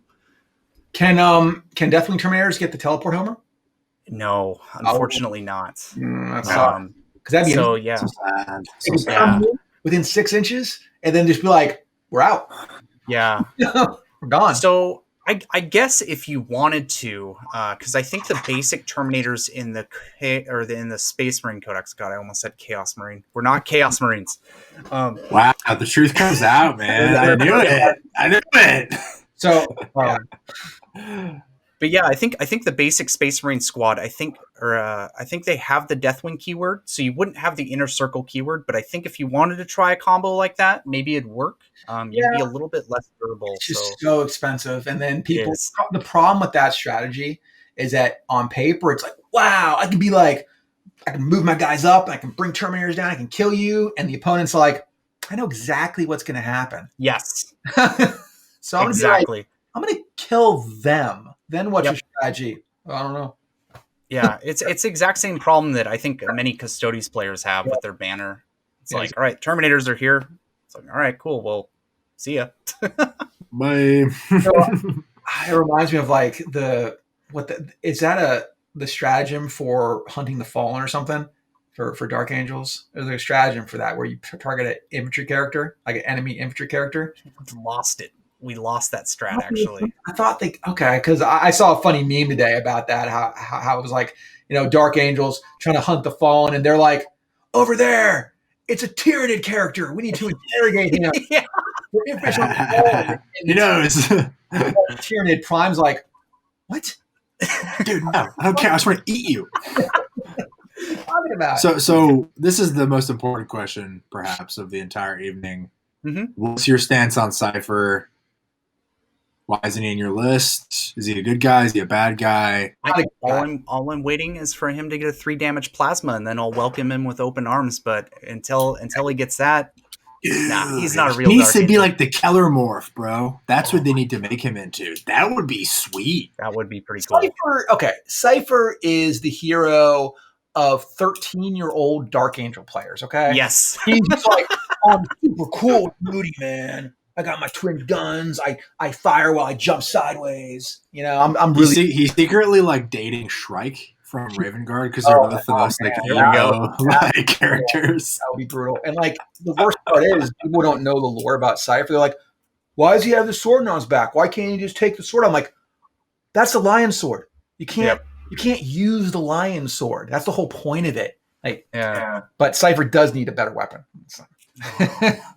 I'm just waiting for the. Oh, go ahead. No, Cypher's just, he's one of those units where GW wanted to pay fan service, but didn't really make him a real unit, as opposed to like Agents of Bile. That could have been cool for Cypher. Give him like a real unit, because Fallen are just worse Chosen, and Chosen aren't good already. So I would love to see that. I mean, I think the Dark Angels are a bit silly for not being able to find the Fallen after 10,000 years. I'm like, what kind of investigators are you? You've had 10,000. I mean, out of all the Dark Angels, probably like 5,000 Fallen or 10,000 Fallen. And let's put that in perspective of humanity. You've had more time than all of recorded human history to find these dudes, and you can't do it. And now it's because they don't want to find them. I don't know. Yeah, it's just one of those 40K fluff tends to be more absurd when you realize it's 10,000 years in the future. Like, that's a lot of time. Yeah. Well, I love like the Dark Angels though, and like 40K fluff, because it's like, oh, cool. Well, but the Fallen are obviously the good guys, and the Dark Angels are the Fallen. They're the evil ones. But the 10,000 Fallen are the true Emperor's servants. Wow. But all the guys who are still on Caliban are evil, right? Wow. Yeah. Right? I love that shit. It's so funny. Anyway, we're gonna call it here, man. It was fun. Right. You, I think if you want to come back after the Dark Angel Codex drops, we can talk about that. Yeah. Feel free to invite me. I'd love to come and chat about that. Yeah, I mean, we got a lot of people. I might put this to 2 days a week. You got any final questions, Connor? No, I had a great time talking to you, man. It was a lot of fun. I enjoyed it. If you have anything to plug, let me know, and I'll put it in the show notes. Like if you want to buy like your Twitch streaming channel, stuff like that, any kind of social media, let me know. I'll throw it up. Sure. Yeah, if you guys want to check out my Twitch stream, so I typically stream 3 times a week. I haven't been doing that last 2 weeks. I'm kind of busy, but once exams, I'm a teacher, so once exams kind of go away, I can go back to doing my streams. But it's I don't know how I should plug it. Do I just put it in the chat? So I'll put it in the show notes later. Okay. In the notes for YouTube and stuff like that. Yeah, fair enough. You stream? What's that? What do you stream again? Oh, so typically I stream TTS 40K. Okay. That's cool. because I can't go out and play real games. Yeah, right. So. But yeah, I stream that. Usually play 1 or 2 games a day and kind of do that kind of thing. It's a lot of fun. Cool, man. Okay, so people watching, coming up next, we have Archon Skari he's an Art of War coach. He streams every day with all sorts of great content. After that, either myself and Connor or just me will come back and we'll talk about what's coming up next week on the show. Plus, lots of streaming games this weekend. So we're gonna go to that. All right. Well, I appreciate you coming by, man. Yeah, thanks a lot for having me. Yeah. Here we have Skari from Art of War coaching team. You probably have seen him. You've probably watched his videos. He has a daily paint stream, daily hangout stream on Twitch that he's always on. He's one of the best coaches on Art of War, especially in the Dark Eldar arena. So, how are you doing today? I'm doing fantastic. I hope all of you are doing well. Thanks for watching and engaging and leaving comments, and I hope that you gained some insight from our conversation today. Well, I think they definitely would, based on some previous coaches that have come onto the show. People really enjoy seeing the more in-depth strategy and your thought process on how to play the game.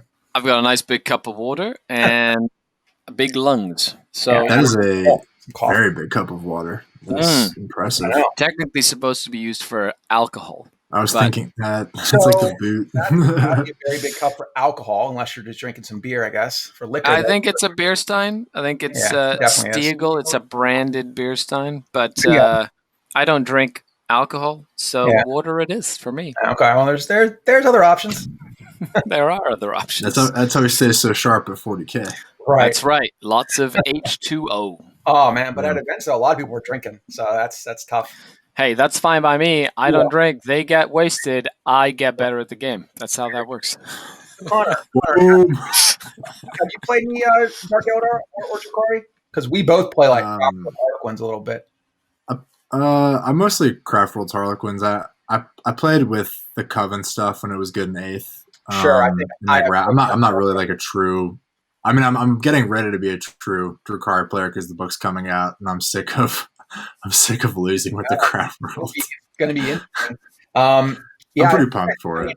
I've sold like 10,000 points of Drukhari in the last few months because I bought a big lot of them, and people were buying them up. I mean, they're a popular army. It's just you just don't see them as much out in the wild. They're great models. They're still like a hobbyist army. You know, some of the armies that you see out there, people like collecting and painting the Dark Eldar, the Drukhari, are stunning. You know, put my army to shame. However, exceptionally well. I got my grotesques ready to go on my painting table.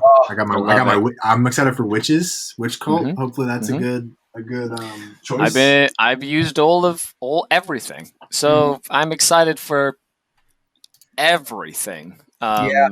I'm looking forward to it. The cool thing about having a faction that you love and play a lot, you have everything. So as soon as a book comes out, you go, what is decent now? And you go, I just can mix and match whatever I want. That's what people joke to me about Eldar, because I have like my cases back there that have every Eldar unit ever made, and it makes it easy to swap in and out. I mean, of course, they haven't made a new Eldar model in 4 years, so that's easy. Besides, you're forgetting the Howling Banshees. Yeah, I am forgetting the Howling Banshees. Okay, it's not a new unit. So Skari, you were at a recent tournament in what part of Canada are you in? So I'm in Ontario. Okay, but Canada is quite large. Yes, it is. It is the same width as the United States. Oddly enough, but it is the second largest country. Yes, in the world. I live a little bit north of a little city called Toronto, and small city, just a little city. And so if you're ever up this way, whenever we can travel, come tell me. There's lots of events. We have like mini wargaming's pretty close by too, so there's lots of places to play. Once we can hang out. Yep. And I live in a place called Barrie. However, the tournament was a 3-hour drive to a place called London, Ontario, which is close to Windsor, Ontario, which is near Detroit. Okay. No. So you're going more toward the American border. Oh, so you're coming down south. Yeah, I went down 3 hours is actually not a bad distance to drive for a day trip for a tournament. So, as long as you've got friends that you travel down with or something, or you've got a buddy or whatever, so it was good. It was a good tournament. And 16 people at the event. And I haven't actually been to a tournament in that region before. So for me, it was more of a go and like meet some of the local like players and kind of show my face and kind of, just play some games and just kind of test it against different. All of you being an Art of War celebrity. An Art of War celebrity. They were not. No. No. Most people know me from the YouTube channel more than like Art of War specifically. Right. But it's always nice to just meet. I just love meeting players from all over the world. That's like the coolest thing. It's just like I try and whenever I've traveled, because I've traveled a lot in the last 10 years, I always try and like wherever I go, I try and like go to the local store or play a game against someone or go to the local GW, sit down and paint for a bit. It's just like a sort of like pseudo pastime for me. It's diversifying your knowledge on lists and who plays and, tournaments and like, because people have different ideas wherever you go. It's really cool to see like how the local meta shapes up. It's kind of neat. Well, and you seem to be a big people person anyway with your personality. So I imagine that I live in a hole. So they enjoy talking to you, I'm sure. So I try. He lives in the web world. I live in this hole. This is where I live. I don't leave this chair. Yeah, I know. How much do you stream per day now? Like how many hours? 2 hours. 2? Okay, that's not too bad. Yeah. I've been doing it for 2 years now, so it's not terrible. I started working out recently, like doing like actual. I hired a personal trainer. It's always good to have a coach or a trainer to push you to something. We same with 40K, but I hired a personal trainer to get me back into shape. I'm in my mid-30s, and I'm thinking 10 years from now, when I'm mid-40s, I want to make sure that like having a good physical fitness is part of my routine and my life. Also, because I've been sitting in this chair for 2 years and I felt like my body was atrophying, and I needed someone to kick my butt and tell me to do more squats and stuff. Yeah, that's because I lived in 2018. I lived in Japan for a year, and man, in Japan I was working out all the time in really good shape. And when I got back, COVID hit, and I got really lazy. Same thing. So it happens. Get back to it also. But so it was an 18-person tournament, and you brought your. Oh, it was 18.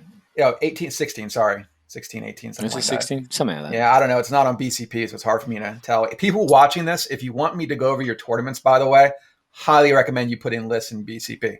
It wasn't a ranked event, even though there was good people going to the event. They didn't, because the ITC like right now this year is like so some people were, some people weren't putting the ranking. It just wasn't. Yeah, it's just the nature. It makes it easier to do the pairings.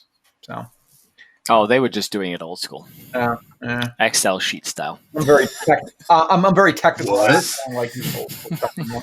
So let's go over your list real quick. Start it up. So what did you take? I took Dark Eldar. What? That's it. Straight up. Straight. A lot of people think I'm a chronic optimist because I am very positive and it's not easy to play a faction through good and bad. However, you get really good at something if you just stick to it for the longest time. Yeah. Craftworlds, yeah. So my list was 3 patrols because you're playing Dark Eldar. Why wouldn't you? Raiding party. Yep. Correct. I was running a patrol of Cabal of the Black Heart with an Archon. I was running a Huskblade, a Blast Pistol. I made him the Warlord and gave him the Hatred Eternal Warlord trait, so he rerolls all wound rolls. Okay. And I gave him the Gin Blade as his relic. So instead of going for like re-rolly, instead of going for like re-rolly Archon, I went for mini blender Archon. It's really fun. Fun note, I had him in a tournament after this tournament, or before this tournament, go into 5 Scorp Tech destroyers and kill them all in a single round of combat. Wow, how much damage? It's D3 damage. I rolled like a monster. He just went in and was like, bah! Yeah, right. Sweet.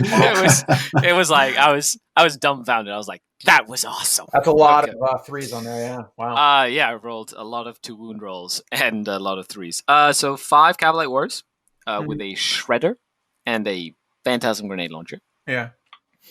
Then I had a second, but that was and a Slith. And 10 Incubi. Yeah. Yeah. Yep. 10 Incubi in 1 unit. That's a lot. That's a lot of Incubi in 1 unit. I've been doing the math, and one of the things that is right now is I need to be able to kill 20 Necron Warriors relatively quickly, or so they don't just get back up again. And a unit of 10 Incubi hitting on 2s will kill about 14 to 16 on average if you roll like half decent. So I need to like be able to shoot them down to like 14 and and then charge in. So they were in there more for that than anything. But they proved to be quite decent in a lot of the games and like really scary for people. Are you running the new sculpts for the Incubi? I have 10 of the old ones and 5 of the new ones. So I was running my 10 old ones for this, the metal ones, not fine cast, but metal. Not like old metal. Computer. But like, the new metal. Anyway. Very cool. Then I had a patrol detachment of Coven, the Dark Techno Monsters and Masters of Mutagen, which in my opinion is the best Coven at the moment. Just increases the damage potential of the Coven, which sort of offset a lot of the defensive bonuses that armies are getting. So it kind of helps bring you back to a standard of damage output that's quite decent in like the current meta against both tanks and infantry as well. But you have a Homunculus with an Electrocorrosive Whip and a Hex Rifle.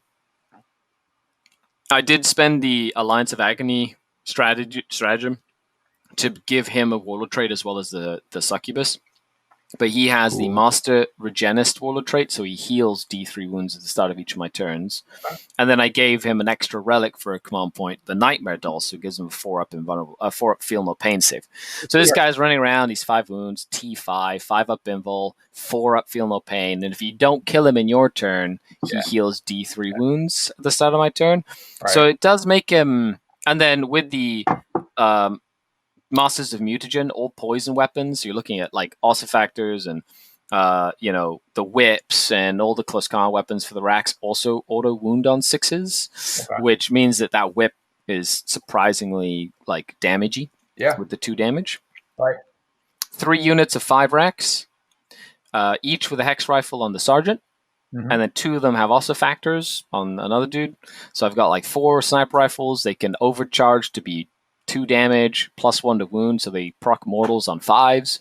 So you can kill like small characters if you roll half decent. And then Ossifactors are there mainly for fire and fade. So I can get out of a transport, move in advance, shoot an Ossifactor, and then fire and fade because the hex rifles are heavy, so you can't shoot them if you advance. Right. Okay. And so it's like a little 5-point ability to get an extra 7 inches of movement. Yeah. So that's like game winning. But the Ossifactor is also good to like do a little mortal wounds here or there. It's AP 3, wounds anything but vehicles on a 2. Okay. So, essentially you'd shoot at like a unit of say 5 Space Marines or Primaris, and then 1 would live with the wound. So you shoot the Ossifactor to try to take the last wound off. If it kills a model on a 4+, it does a mortal wound to the unit as well. So there's like cool little it just stacks up, over time. It's just like nickel and diming, like the damage. That's Drukhari, I feel like too. You don't really have any like massive beat stick units that are just correct, other than 10 Incubi. Give them the Incubi. Mm-hmm. Yeah. Then I had 2 units of 5 Scourge, and they had 4 Heat Lances in each unit. They were probably the worst unit in my entire list the entire weekend or the entire tournament. They're a little too hit or miss. I feel like I would have had a better results with just taking mandrakes, just 2 units of 5 mandrakes, because they have built in mortal wound output, and they can do some close combat, and they're just a little bit better in general. Then I had a Raider with a Disintegrator Cannon and a Phantasm Grenade Launcher. Nice. They are dark tech, so the Dissy becomes 3 damage plus 1 to wound. The Phantasm becomes 2 damage. Yeah. And wounds on 5s instead of 6s. Right. So it's a cool little 5-point Disintegrator Cannon. Yeah. It's kind of neat. Damages. Yeah. It's surprisingly decent in the pinch. They've started 4 Venoms with 1 cannon and twin rifles. Okay. 2 of the Venoms have Grizzly trophies to round up my army to 2,000 points, because they're 2 points each. And if they make 1 additional model flee, then they pay for themselves 3 times over. Right. So that's pretty fun when that happens, especially when you combine it with the Incubi Tormentor Helms, which is a sneaky little tricks that we'll talk about in a second. Then you have a Tantalus, Forge World. It went from 400 points to 310 points. So it dropped a quarter of its points. Yeah. And it's 10 points cheaper than taking 2 Disintegrator Ravagers put together. And it's got strength 8 Disintegrators, basically. Oh, that's a lot better. But because you can take it as a Coven unit, okay, it becomes dark tech. So first of all, the Homunculus gives it a +1 toughness within 6. So it becomes T8. Oh, wow. Secondly, the 2 Disintegrator guns it has are strength 8 -3 2 damage. Go to +1 to wound strength 8 3 damage, which means you're murdering Gravis armor. Yeah. Which is exactly what you need it for. So it basically becomes a very reliable damage output. 3 damage is the new amazing. And with +1 to wound, you're wounding knights on 3s. You're wounding anything that's not T8 on 2s, unless they transhuman or whatever. It's 2 guns. Each gun has 6 shots, so you're running 12 shots. But I played a game the other day where I shot at a 4+ invulnerable save. A 4+ feel no pain, great unclean one, and I did 12 damage on that guy in 1 round of shooting. I was like, oh, Tantalus, baby, Tantalus. So I've had a lot of fun with that Tantalus. Plus, it moves 16 inches. Yeah. If it advances, it goes up to 28 inches. If it charges you, it does mortal wounds in the charge phase. Yeah. It has 6 attacks to do 2 damage in combat, and it carries 16 models. So it's like a Raider plus a Venom plus, 1 more model. So it's it does everything. It's fantastic. You just can't hide it because it's giant and it has 18 wounds. Yeah. But, whatever. But it's T8. It's T8. A Night shield. And that came into play huge in the tournament. Humongously. But you can run it as Coven, you can run it as Cabal, you can run it as Witch Cult, so you could literally run it as whatever you want, which is kind of cool. Does it have the same rules as other Drukhari transports where anyone can get inside? Yeah. Okay. All right. Well, so you took the Coven's detachment just for the Tantalus, not so much for the traditional things you think of in Coven, which is the grotesques. The Venoms. I took the Venoms because of Master Dark Tech, because you get +1 to wound. And Master's Immunogen means poison auto wounds on 6s. So a Venom goes in, shoots 10 times, hits on 3s, but any 6s auto wounds, you just put them aside. And then they wound on 4s for poison, +1 to wound means on 3s, or they're wounding tanks on 5s. And anything that goes through is 2 damage. Yeah. So it's huge volume of just damage that goes through. And I only ran 4 Venoms in this list. I normally run 6 Venoms. Huh. Nice. So then you had a third detachment, it looks like. And I have a third detachment, which is another patrol. And I went back to my roots. The first major I ever won basically had almost this detachment in it. Very similar. But Witch Cult of Strife detachment. Yeah. With Lilith Esperax, which with Alliance of Agony, she gets her Blood Dancer Warlord trait. So on 6 pluses to hit in combat, she gets 2 extra hits. So it's like Tesla in close combat. Oh, wow. Really good. Oh yeah, she'd go in with like A lot of the attack. first combat she did that game, that tournament. She went in with 6 attacks with her blades plus 2 from her hair, because she will murder you with her hair, and she got 18 hits. Wow. Because she had plus 1 to hit, so it procs on 5s, Oh, she has a good which means I rolled 6 5-ups, and then she got 18 hits. Wow. That's That's great. excellent. And then she had, and then I had 15 witches. Okay. So 1 big unit of 15 with a power sword, a phantasm, a blast pistol, a shardnet, an impaler, 2 hydra gauntlets with the plus 1 attack combat drug. So they're going in with 5 attacks each on the charge. If you do the strat on them, 6 attacks each on the charge, like when they charge. That's a lot of attacks from a unit of witches. And Razorwing Jet Fighter with disintegrator cannons. Yeah. Why Cult of Strife, you say? Well, if you kill something in shooting or combat with Cult of Strife, you get to pay 3 CP to either shoot or fight again. So the Razorwing Jet Fighter becomes a great tool for that, because it can focus on a little 5-man unit, kill it, spend 3 CP, shoot at a second thing. So it's like having 2 planes instead of 1, which kind of just makes your damage output more efficient. That's interesting. Nice. Mm-hmm.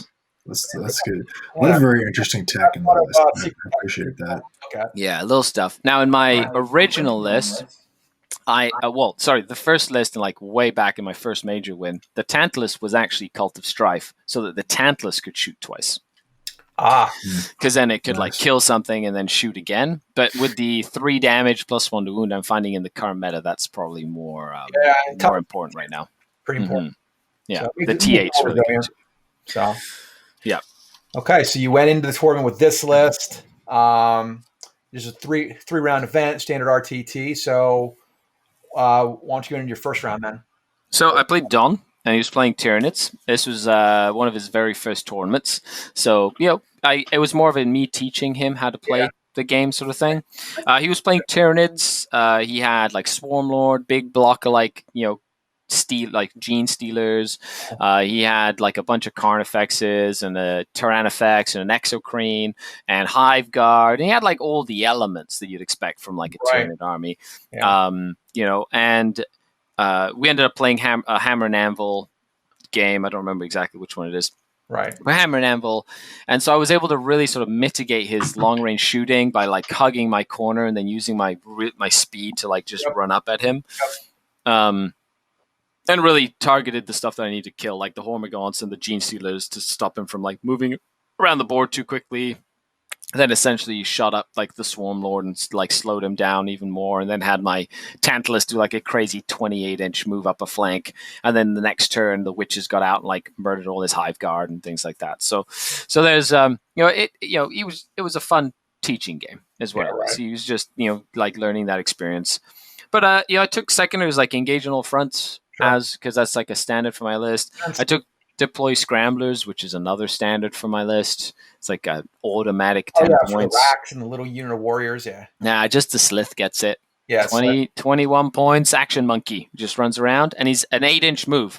So if he starts touching the deployment line, he just moves in the second turn and does the mid board because he can clear the 6 inches. So it's just a very easy scrambler, and then you just have to make sure you put something in the enemy deployment zone.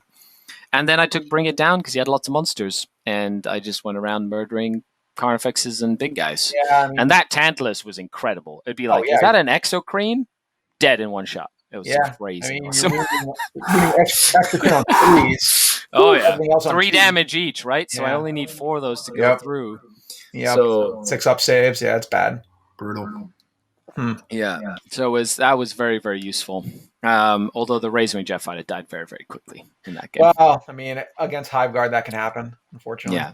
I think it was more it's just mortal wounds. He just mortal wounded it to death with his like neurothropes and and a bunch of smites and psychic scream and stuff. It was like, dead. Because it doesn't have a 6 up heal up pay. Yeah. So that was game number 1. It was a healthy 84 points, just about standard. I just didn't get my engage on the 1 turn, basically. I got 2 points instead of 3.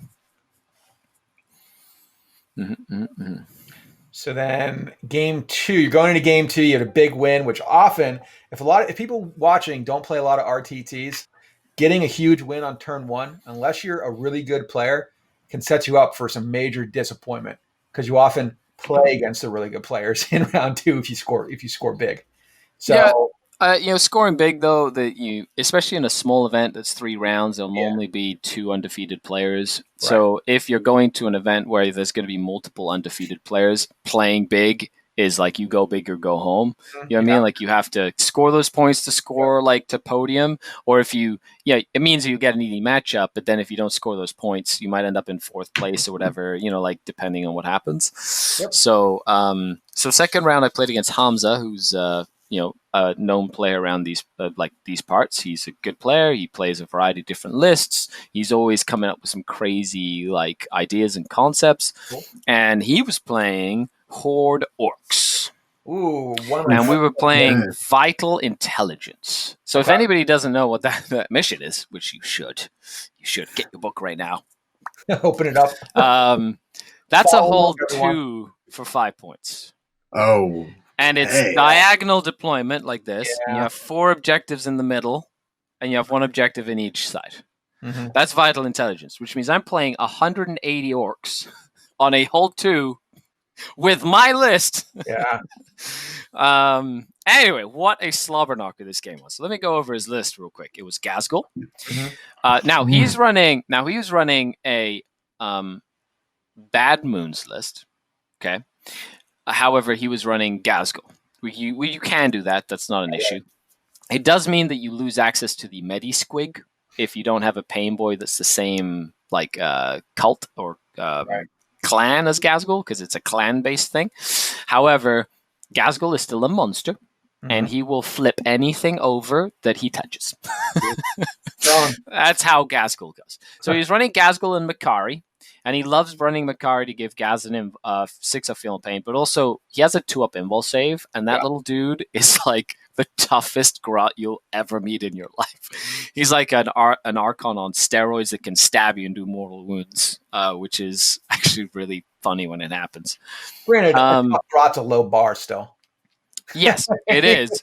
It's a low bar, but he is a badass grot. Yeah. I'm just saying, he's badass. He's lucky. He was running a Pain Boy. He's running a Warp Head, right, with the jump, basically. Or not a Warp, just a Weird Boy with the jump. And he was running a unit of 5 Storm Boys just to do actions. Deep Strike, do action, sort of thing. He's running 2 units of 30 Gruts. That's I have the backfield, and there's nothing you can do about it. Yep. 2 units of 30 boys, and then 2 units of 20 boys. A lot of models. And then 15 tank busters with 6 little tank squigs. Bomb squigs, yeah. Right. So that's 21 models, because you can, if you shoot them, they kill those things anyway. Full squad. So that's it. He literally just deployed a huge, ginormous line and was like, come at me, bro. And run the roll-off to go first. So I was in a bit of a pickle at that point. Now, I basically deployed so that my Tantalus was in a corner, and no matter where he jumped his tank busters, he couldn't get range on my Tantalus. So that was like the main thing I needed to do. But, he jumped up, he nuked the Raider with the Incubi, the Venom with some racks in it, just went on to the objectives. I countered and killed 20 Orc Boys in shooting. But then my Incubi failed a charge that was 6 inches with a reroll. Oh, no. So they sat in the middle of the table, all with their claves raised, being like, oh, shit. Here we go. Oh, we're going to get him. Yeah, we're gonna at least soften them up. The guy trips. Nope. No softening them up for me. So then he basically came in, and because of that charge, he was able to knock me off my 2 objectives I was holding. So I didn't get any primary points. He just went to town on my army there. So I had to commit the witches and push him out. And what a slobber knocker of a game! Those witches killed 80 orcs. Yeah, witches to 100 orcs by themselves. Well, they have the kind of attacks that do really well against low armored units. Yeah, and then the Tantalus lived with 1 wound against Gazgul because he split his attacks and lived with 1 wound. And he had taken he'd take and bring it down. So I had my Tantalus survive with 1 wound at the end of the game. I killed Gazgul. I was able to like contest an objective with 1 witch that survived because she was fearless from like the whole tank buster unit charging like the 6 models or thing, right? whatever they're. Yeah, so she survived, which obsect a unit. Then he failed a charge against my Slith with a 30 Grotzi that jumped to contest that objective there. So I got my primary point. So at the end of the game, because those 3 things didn't go his way and I clawed my way up, I won by 2 points. So nice. Okay, so that was close. So I have a question. One of my friends likes to tell people don't get greedy when you split your attacks. What was he splitting your attacks against in regards to Succubus, Archon, the Tantalus, and the Homunculus? Was there a reason? The thing is, they were in the middle of the board. Had he not slowed them down, they were going to basically go into like his main line where he had like all this other stuff or his tank busters, and he really needed to sort of keep them in the fight, at least at that point when it happened. He killed 2 of them. He killed the Succubus and he killed the Homunculus, and then he almost killed the Tantalus. That's crazy. Well, that's a wild game. 2-point game. So, any better than that usually. What was the final score? 67 to 65. Okay, still nuts. Still a decently scoring game. But so the witches or the strife is +1 attack for the when they charge. They charge, and then you give them the +1 strength attack drug, I guess. +1 attack drug. I did the math, and I was talking to Sean Naden actually, and we're like, well, what's better? +1 attack, +1 strength. And so we came to the conclusion +1 attack is better because a lot of the stuff is T5 right now. Right. So even with strength 4, like you're still wounding on 5s, but then you have the Hydra Gauntlets, which reroll wounds. So they alone, like 10 Hydra Gauntlet attacks, just going in, like hitting on 2s, rerolling 1s if Lilith is nearby, wounding on 5s, rerolling. Like they were just like carving through stuff.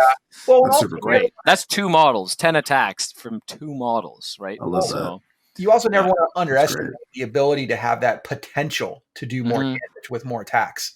I mean, +1 wound +1 strength is great and all, but +1 attack gives you the potential to do 15 more wounds potentially. Yeah, exactly. Right. So that was a close game, man. Very close. Man, that would have been a good game to watch. That sounds epic. Yeah, there was a little crowd at the end there, like. So, with those 2 scores, were you like in like 4th place or 3rd place going into the final round, or? I was in I think 2nd or 3rd. It was, I was one of the 4 undefeated at that point. Okay. So 2nd or 3rd, because I imagine someone else had a little more points.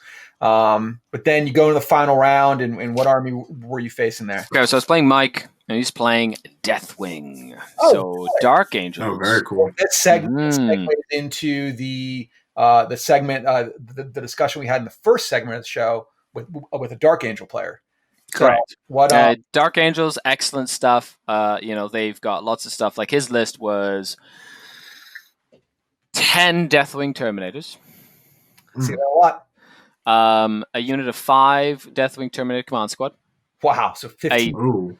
2 Deathwing Terminator Command Squad, because you can have multiple Deathwing Command Squads, apparently. So 2 of them.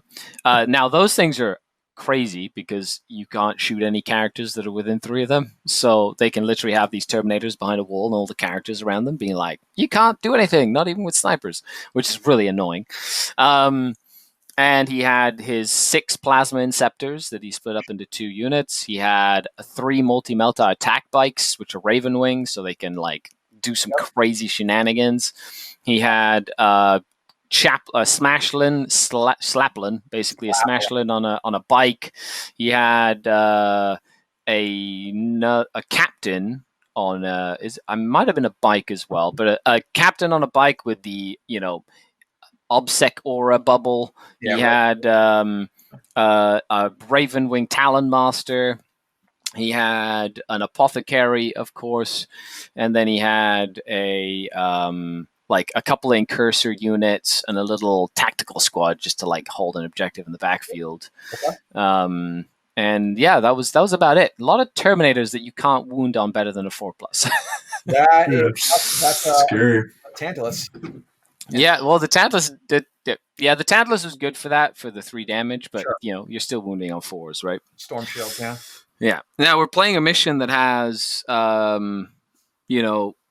two objectives in the middle of the board and then two on either side, but they're closer to the middle. So very close in the middle. It's hold one.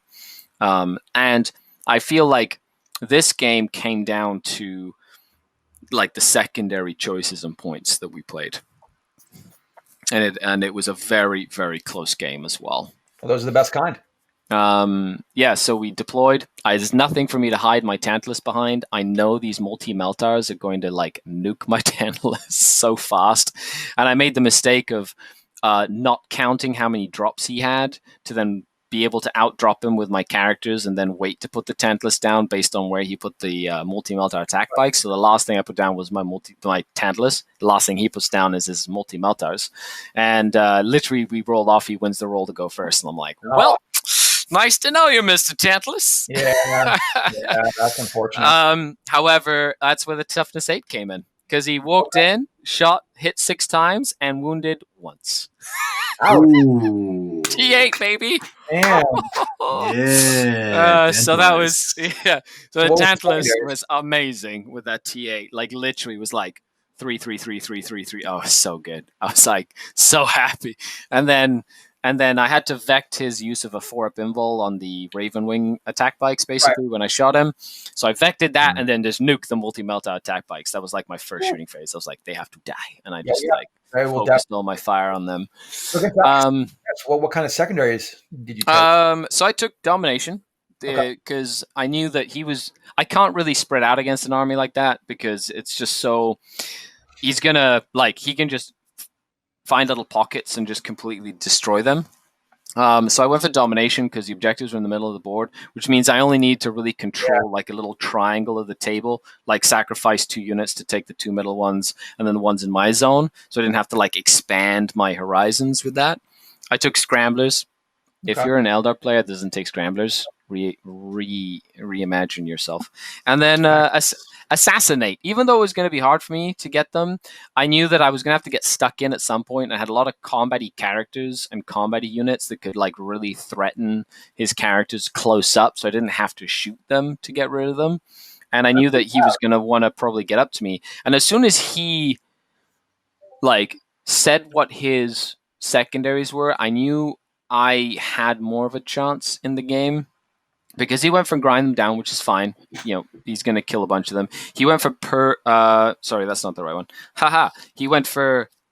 Sorry, I was reading the wrong... Let me do that again. I went for engage on all fronts.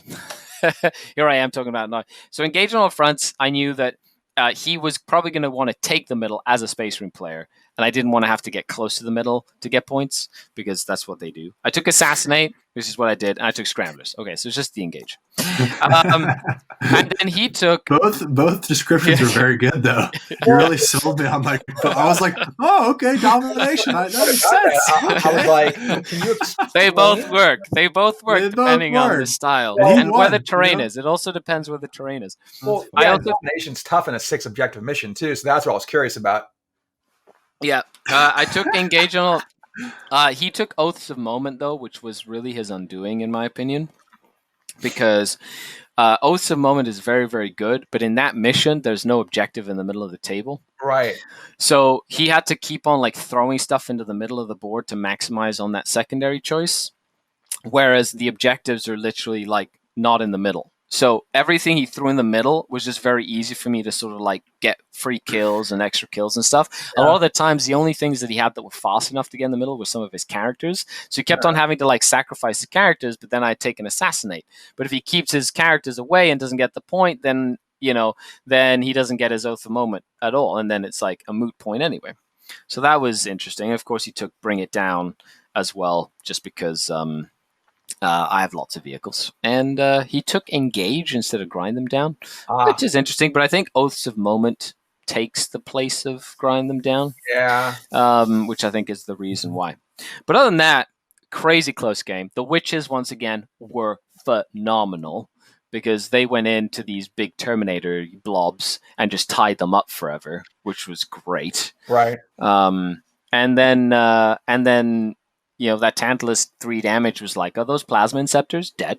other plasma scepters, dead. Like, and I just started to pick away at his like long range fire support, and I just really focused on trying to kill his characters that came up and just keep my objectives and zone out the table from his deep strikers because he had a couple of Terminators in deep strike. But he put his big blob of Terminators like on the board and like forced me to deal with them, which was a good way of making me deal with 10 very hard to kill Terminators. Yeah, but witches are a good answer to them because their main ability doesn't matter to you because you're only strength 3 anyway. So who cares? Yeah, strength 3, and it's all about volume. Yeah. Like I was just throwing dice at him, hoping that he'd fail some saves.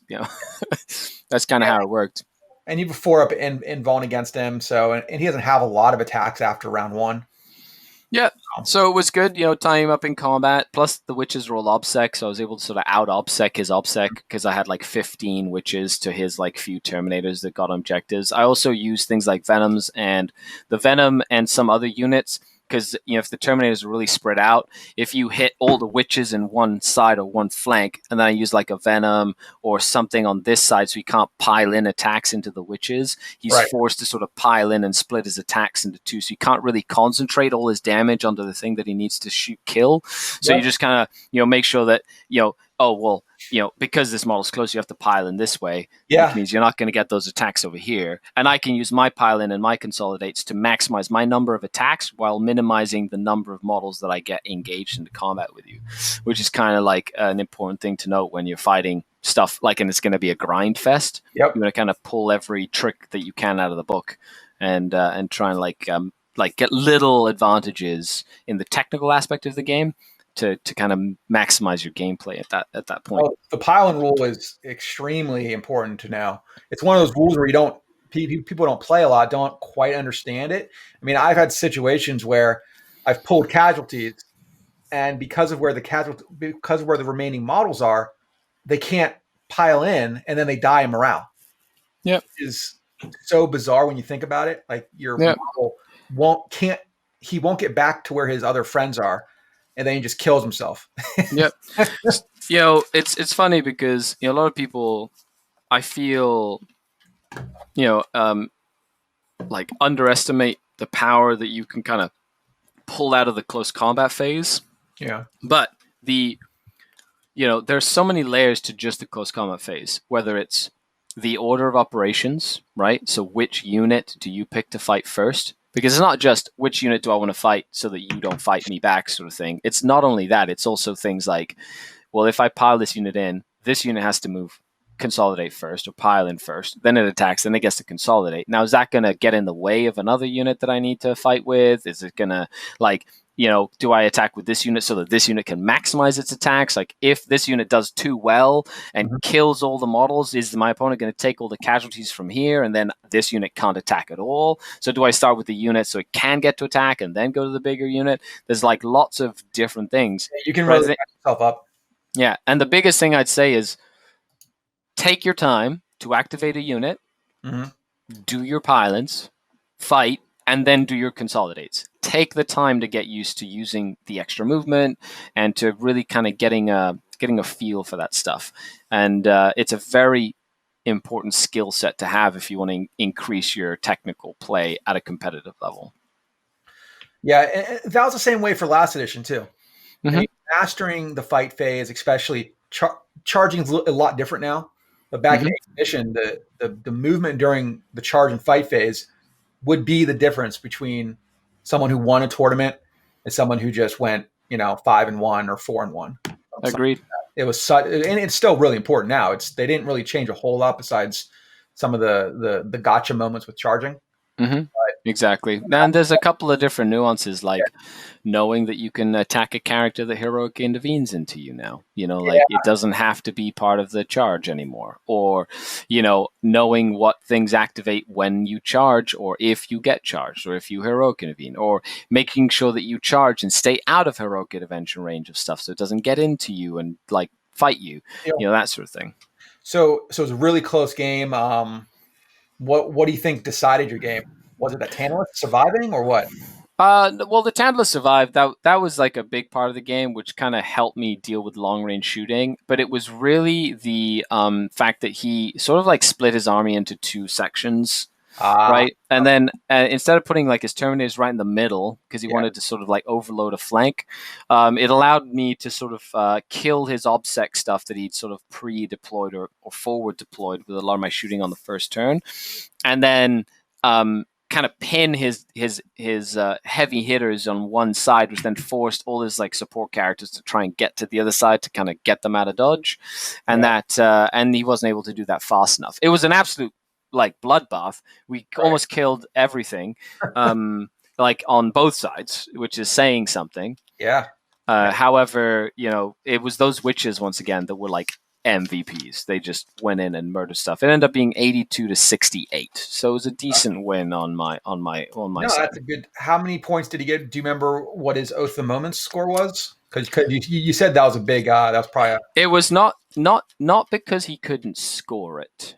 Okay. So scoring wasn't the issue. It's the fact that when you pick secondaries, you want to marry the secondary choices to how you need to play the game to win. Right. So if you pick a secondary choice, you can get all the points for secondary, but if by getting that secondary, you sort of sacrifice the game and of itself, there's no point in taking that secondary. It's one of the reasons why when if there's an objective in the middle, and you can take and it's a 5 objective mission or whatever, you can take like the domination mission, then you can get into the middle and like you can fight over the middle. But if you're playing an army that has or something that has nothing in the middle, don't take a secondary that forces you to go to the middle, because then that unit is only going to the middle for that secondary. There's not like a secondary part of what they're doing. So something like, I don't know, a psychic ritual or something like that. Like who uses that? Not very many people. But if you were to use it, it's better to use it in a mission that has an objective right in the middle of the table, so that the unit that you put on there, like a death chicken or something, can be doing the ritual and on an objective at the same time. Yeah, right. It makes your opponent. You're also taking something away that your opponent needs. Yeah. Whereas instead, they're just denying you points. Correct. So he did get 13 points for oaths because it's super easy to score, it is right? Really, you get 4 points per turn, pretty much, right? If you kill a vehicle and you have a model and you don't fail morale, so it takes 3 turns to max it, or 4 turns to max it. But at the end of the day, him having to throw things in the middle to score those points put him out of position for the rest of the game. Yeah. Okay, that makes sense. Right? So overall, you won the event. Yes, I did. It was do you remember who got second and third? So I believe it was it Hamza that got third turn? I think Hamza did get third turn. I mean second place, and then in third place, I think we had a Harlequin player. Okay, that's cool. I want to say. Mm-hmm. I could be wrong. I don't remember exactly because it wasn't on BCP. Yeah, that's the thing. That's good. That's a cool victory. Congratulations. People shouldn't underestimate smaller events. I know there's a lot of focus on like Nova and these huge events or even like 100-person GTs or majors, but with the right players, an RTT can be more competitive. It's funny because around here, we have on RTT 16 players, and 4 out of the 16 players are Team Canada members. Right. So you're going, and then everybody else that plays against us all the time, their level of gameplay is like highly increased by them just playing against us all the time. So we go to an event, and you've got like Devin, you've got Dustin, you've got myself, you've got all these really top-notch players.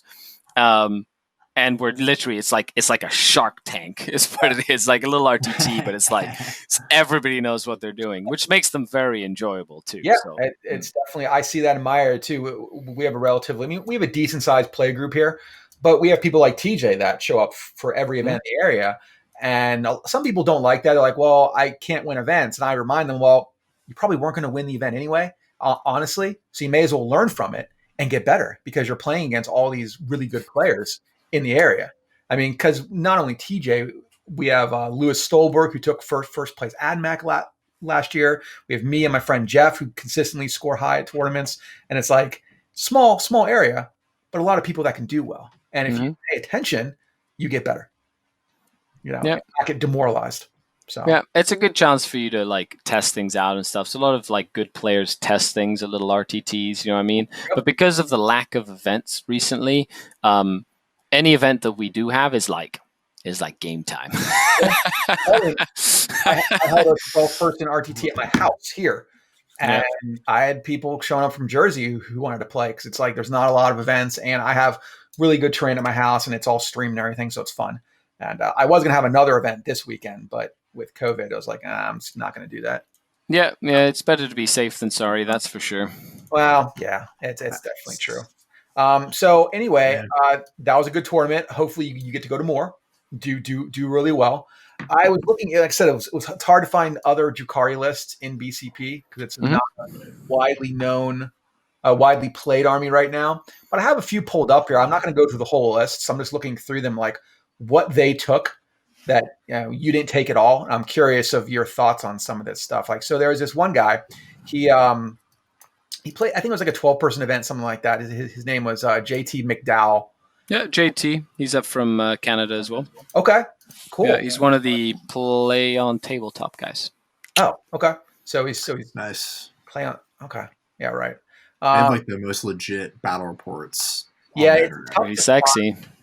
Yeah, it's tough to find the exact tournaments they're at sometimes on BCP. I did a list search for Drukhari within the last month or so. So I don't know anything about these things. Look, It's the grays in my hair. I'm like, man, I'm starting to silver. It's a mark of wisdom here. A mark of victory. I'm not supposed to have as short of hair as I was in the last few weeks. They, instead of using scissors, they were like, "Oh, I'm going to buzz it." I'm like, it's not what I wanted. Oh well.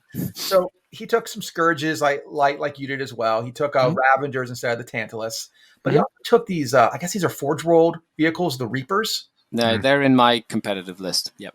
So are they the flyers, the little Forge World No, flyers? they're a Ravager, basically. Ravager, okay. They're another Forge World Ravager that has basically it's a Ravager that can be Coven. So you mix it with Dark Technomancer as well, and they have a D6 lance shot. So strength 8, -4 AP, but it does D3 plus 3 damage. So it's minimum 4 damage per shot that goes through. With Dark Tech, it's +1 to wound and minimum 5 damage and D6 shots. So it's like my normal list has 2 of those and the Tantalus. Yeah. Okay. Mm-hmm. Okay. Is it blast? Yeah, he took It is instead of the Tantalus. blast on the 2d6 shots. The d6 shot is not blast. So you Nice. can shoot it in combat. Yeah. Okay, so it has a multiple firing modes then?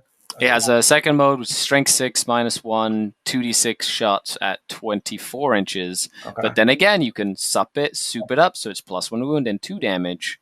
So it's 2d6 strength 6 +1 to wound, 2 damage. So it's got some cool Spicy. versatility. That's Yeah. interesting. It feels like a Dark Eldar version of like the Fire Prism or something. And it's just, if you look at it, it's literally all gun. Like that's what it is. It's just a gun with a sail on it. Interesting. I have never seen those. Okay. I'll send you a link right now. Yeah. Okay. Yeah. Well, I'll throw that up. Actually, you know what? Good. No, It's a good model. no. What links? Psh, this is the you have it right here. internets. Right. Okay. And I got this is the Reaper right here. Oh, it's a real life link. Oh my god. So it's a raider with a Yo, the gun just goes through the whole thing. Just a gun with a pilot. Yeah, that's it. Cool. it's a very It's a good looking tank. it's a very Eldar stuff is usually more subtle. That's just We're pirates, bro. they took a cannon and then built a ship around it. Correct.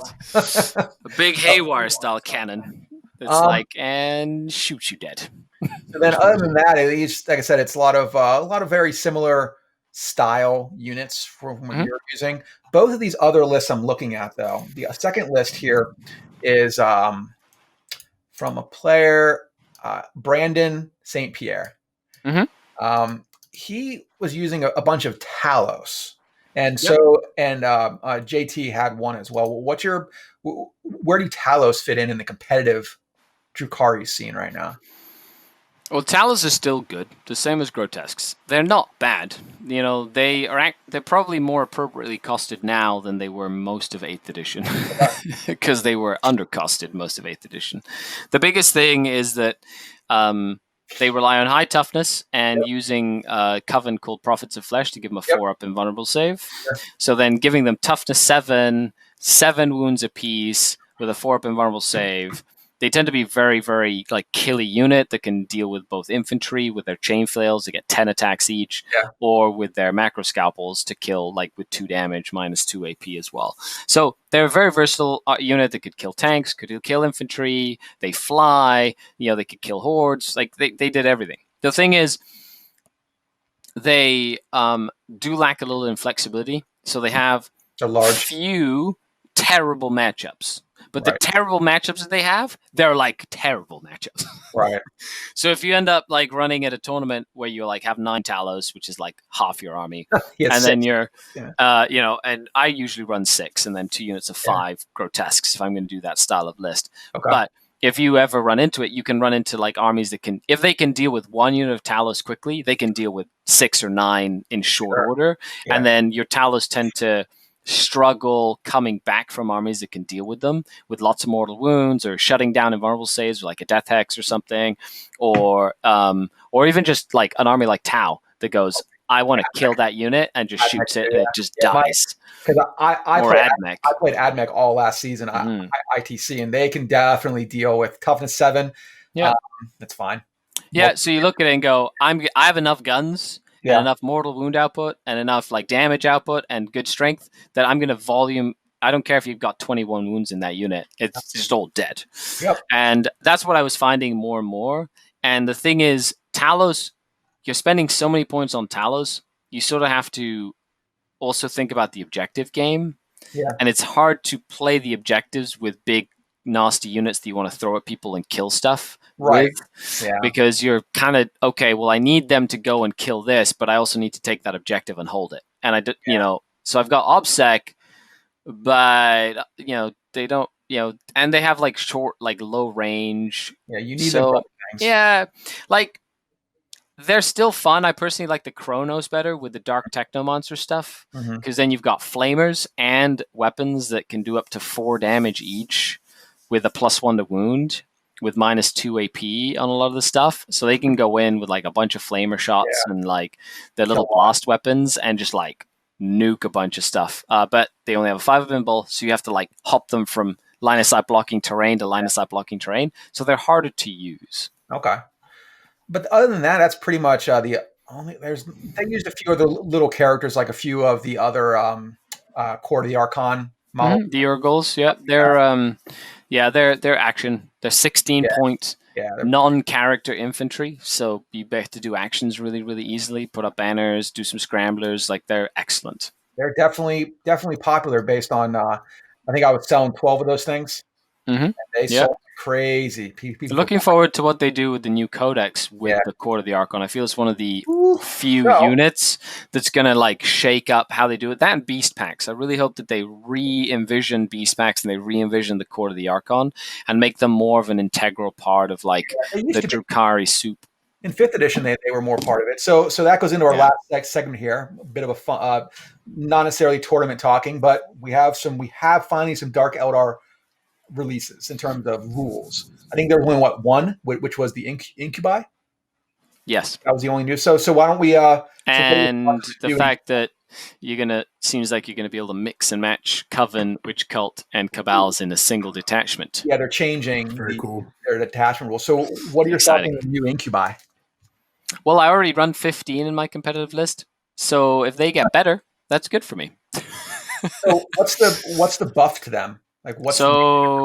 Power level, they stayed the same, so I'm assuming the point level will be similar. Their stats are pretty much the same, right? Across the board. Biggest difference is they hit on 2s straight up now, so they're just weapon skill 2+. And their clave changed. Instead of being +1 strength, -3, 1 damage, they're now +2 strength. So they're strength 5 Incubi, which is amazing. That's a huge jumping from 4 to 5 is big. And then doing -3, 2 base damage. That's a massive change. Which is huge. That is amazing. Now, we'll see if they still keep their lethal precision, which means that you get to add 2 to the damage if you roll a 6 to wound. Or they might change that mechanic, or they might just keep it on the Clavex only again, like it was back in the day. So we'll see. But, they are supposed to go in there and terrify Marines. Yeah. So the fact that they're 2 damage and, can strength 5, they terrify Marines again. So that's exciting. And maybe +1 to wound from Drazar still if he keeps that. Yeah, we'll see. Drazar, Lilith, Esbrax, Uri, and Rakarth, like all the characters. Will they bring any of the characters back that they've taken away from us, like the Duke, the Baron, Carol, the Headhunter, the Decapitator? Sorry, will Vect make an appearance or reappearance?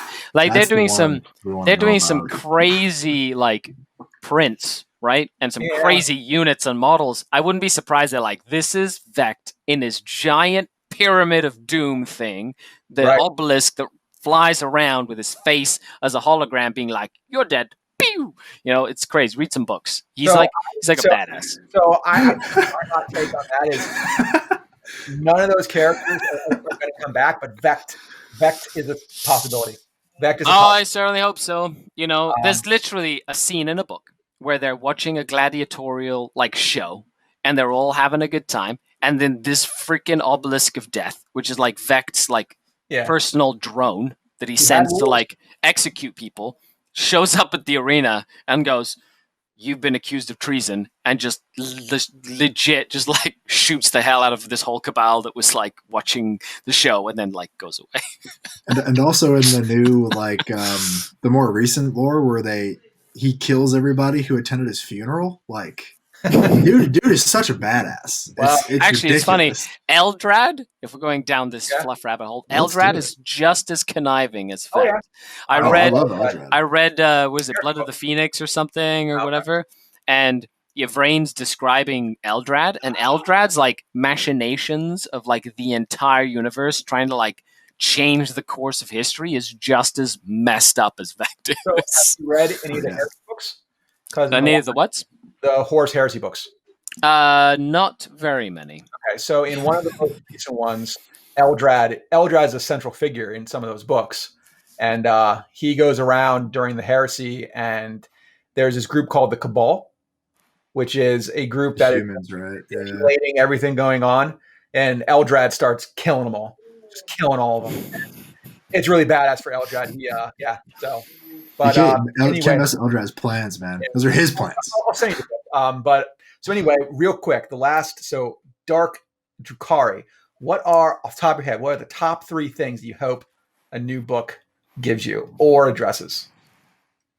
Hellions, please. I love my Hellions. Coolest models ever. Little goblin riders, right? Green Goblin rider guys. Green Goblin. Greatest stories, gangs of them just ganging up on people, flying around, chopping heads off and limbs and stuff.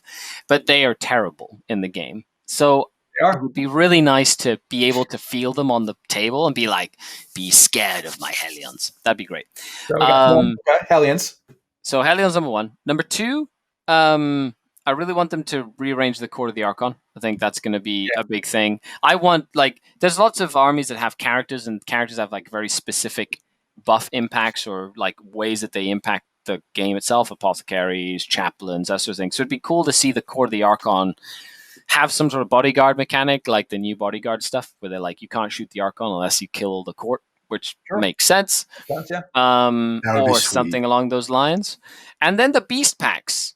Beast Packs are cool. I love the Beast Pack Masters, and I love the Beasts. The way it's built right now is very clunky. You have to buy the Beast Pack Master as an elite, and then you take Beasts, but the Beasts don't take up slots. But you can't take Beasts unless you have a Beast Pack Master, and you're paying 45 points for a 3 wounded Eldar dude, which is ridiculous.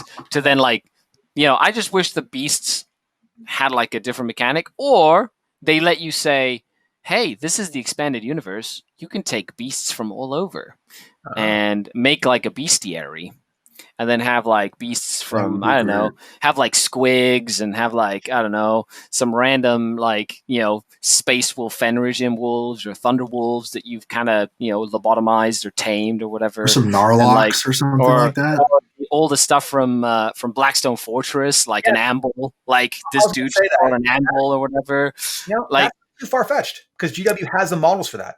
They do, and it'd be cool because our Eldar Archons, or Archons, Drukhari Archons, love showing off, and they go, "Hey, I'm a badass. I've been to so many parts of the universe that I have all this shit that shows off that I've been to this part, and this beast I found on this planet, and this and that." And they have these giant bestiaries where they have like dragons and shit from like, some of the Exodite worlds. So it'd be cool for them to expand on that. That's cool.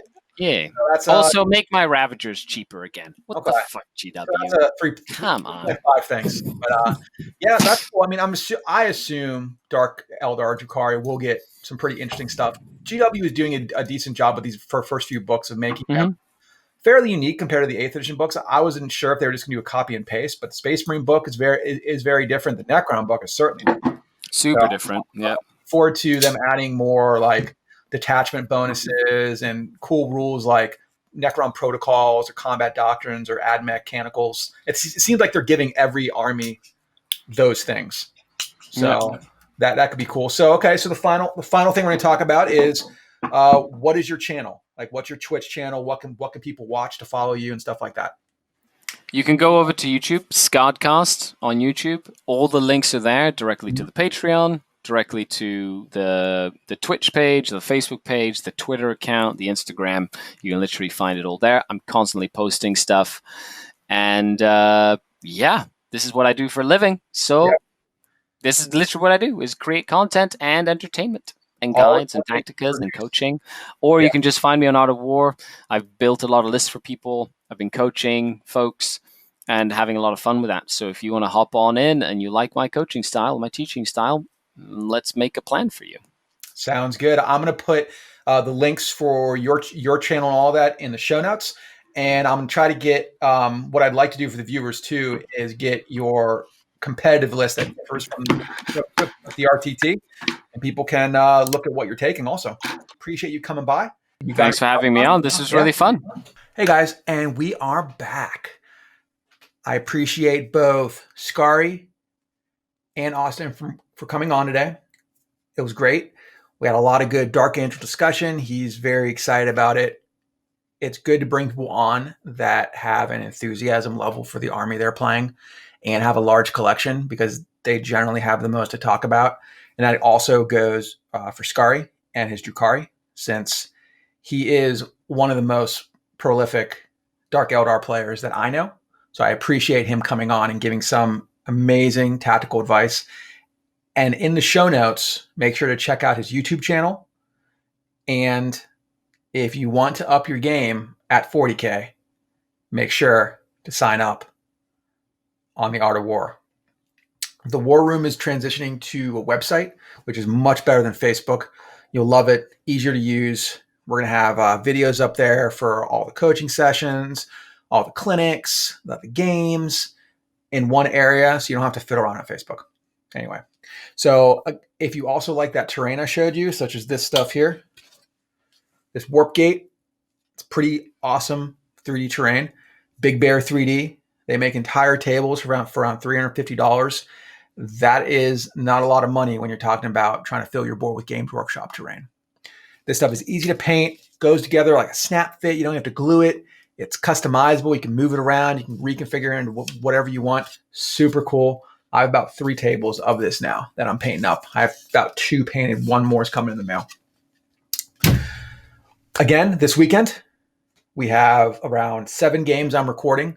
I'm going to try to stream 4, so we'll see how that works out. TJ is playing against Orcs, I believe.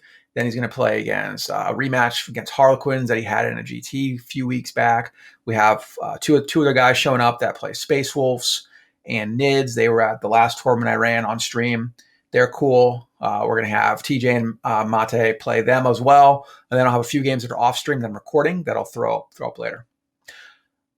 I hope you guys enjoyed the show. Make sure to tune in next week, same time. However, we may be changing the day to Wednesday to better accommodate the Art of War schedule.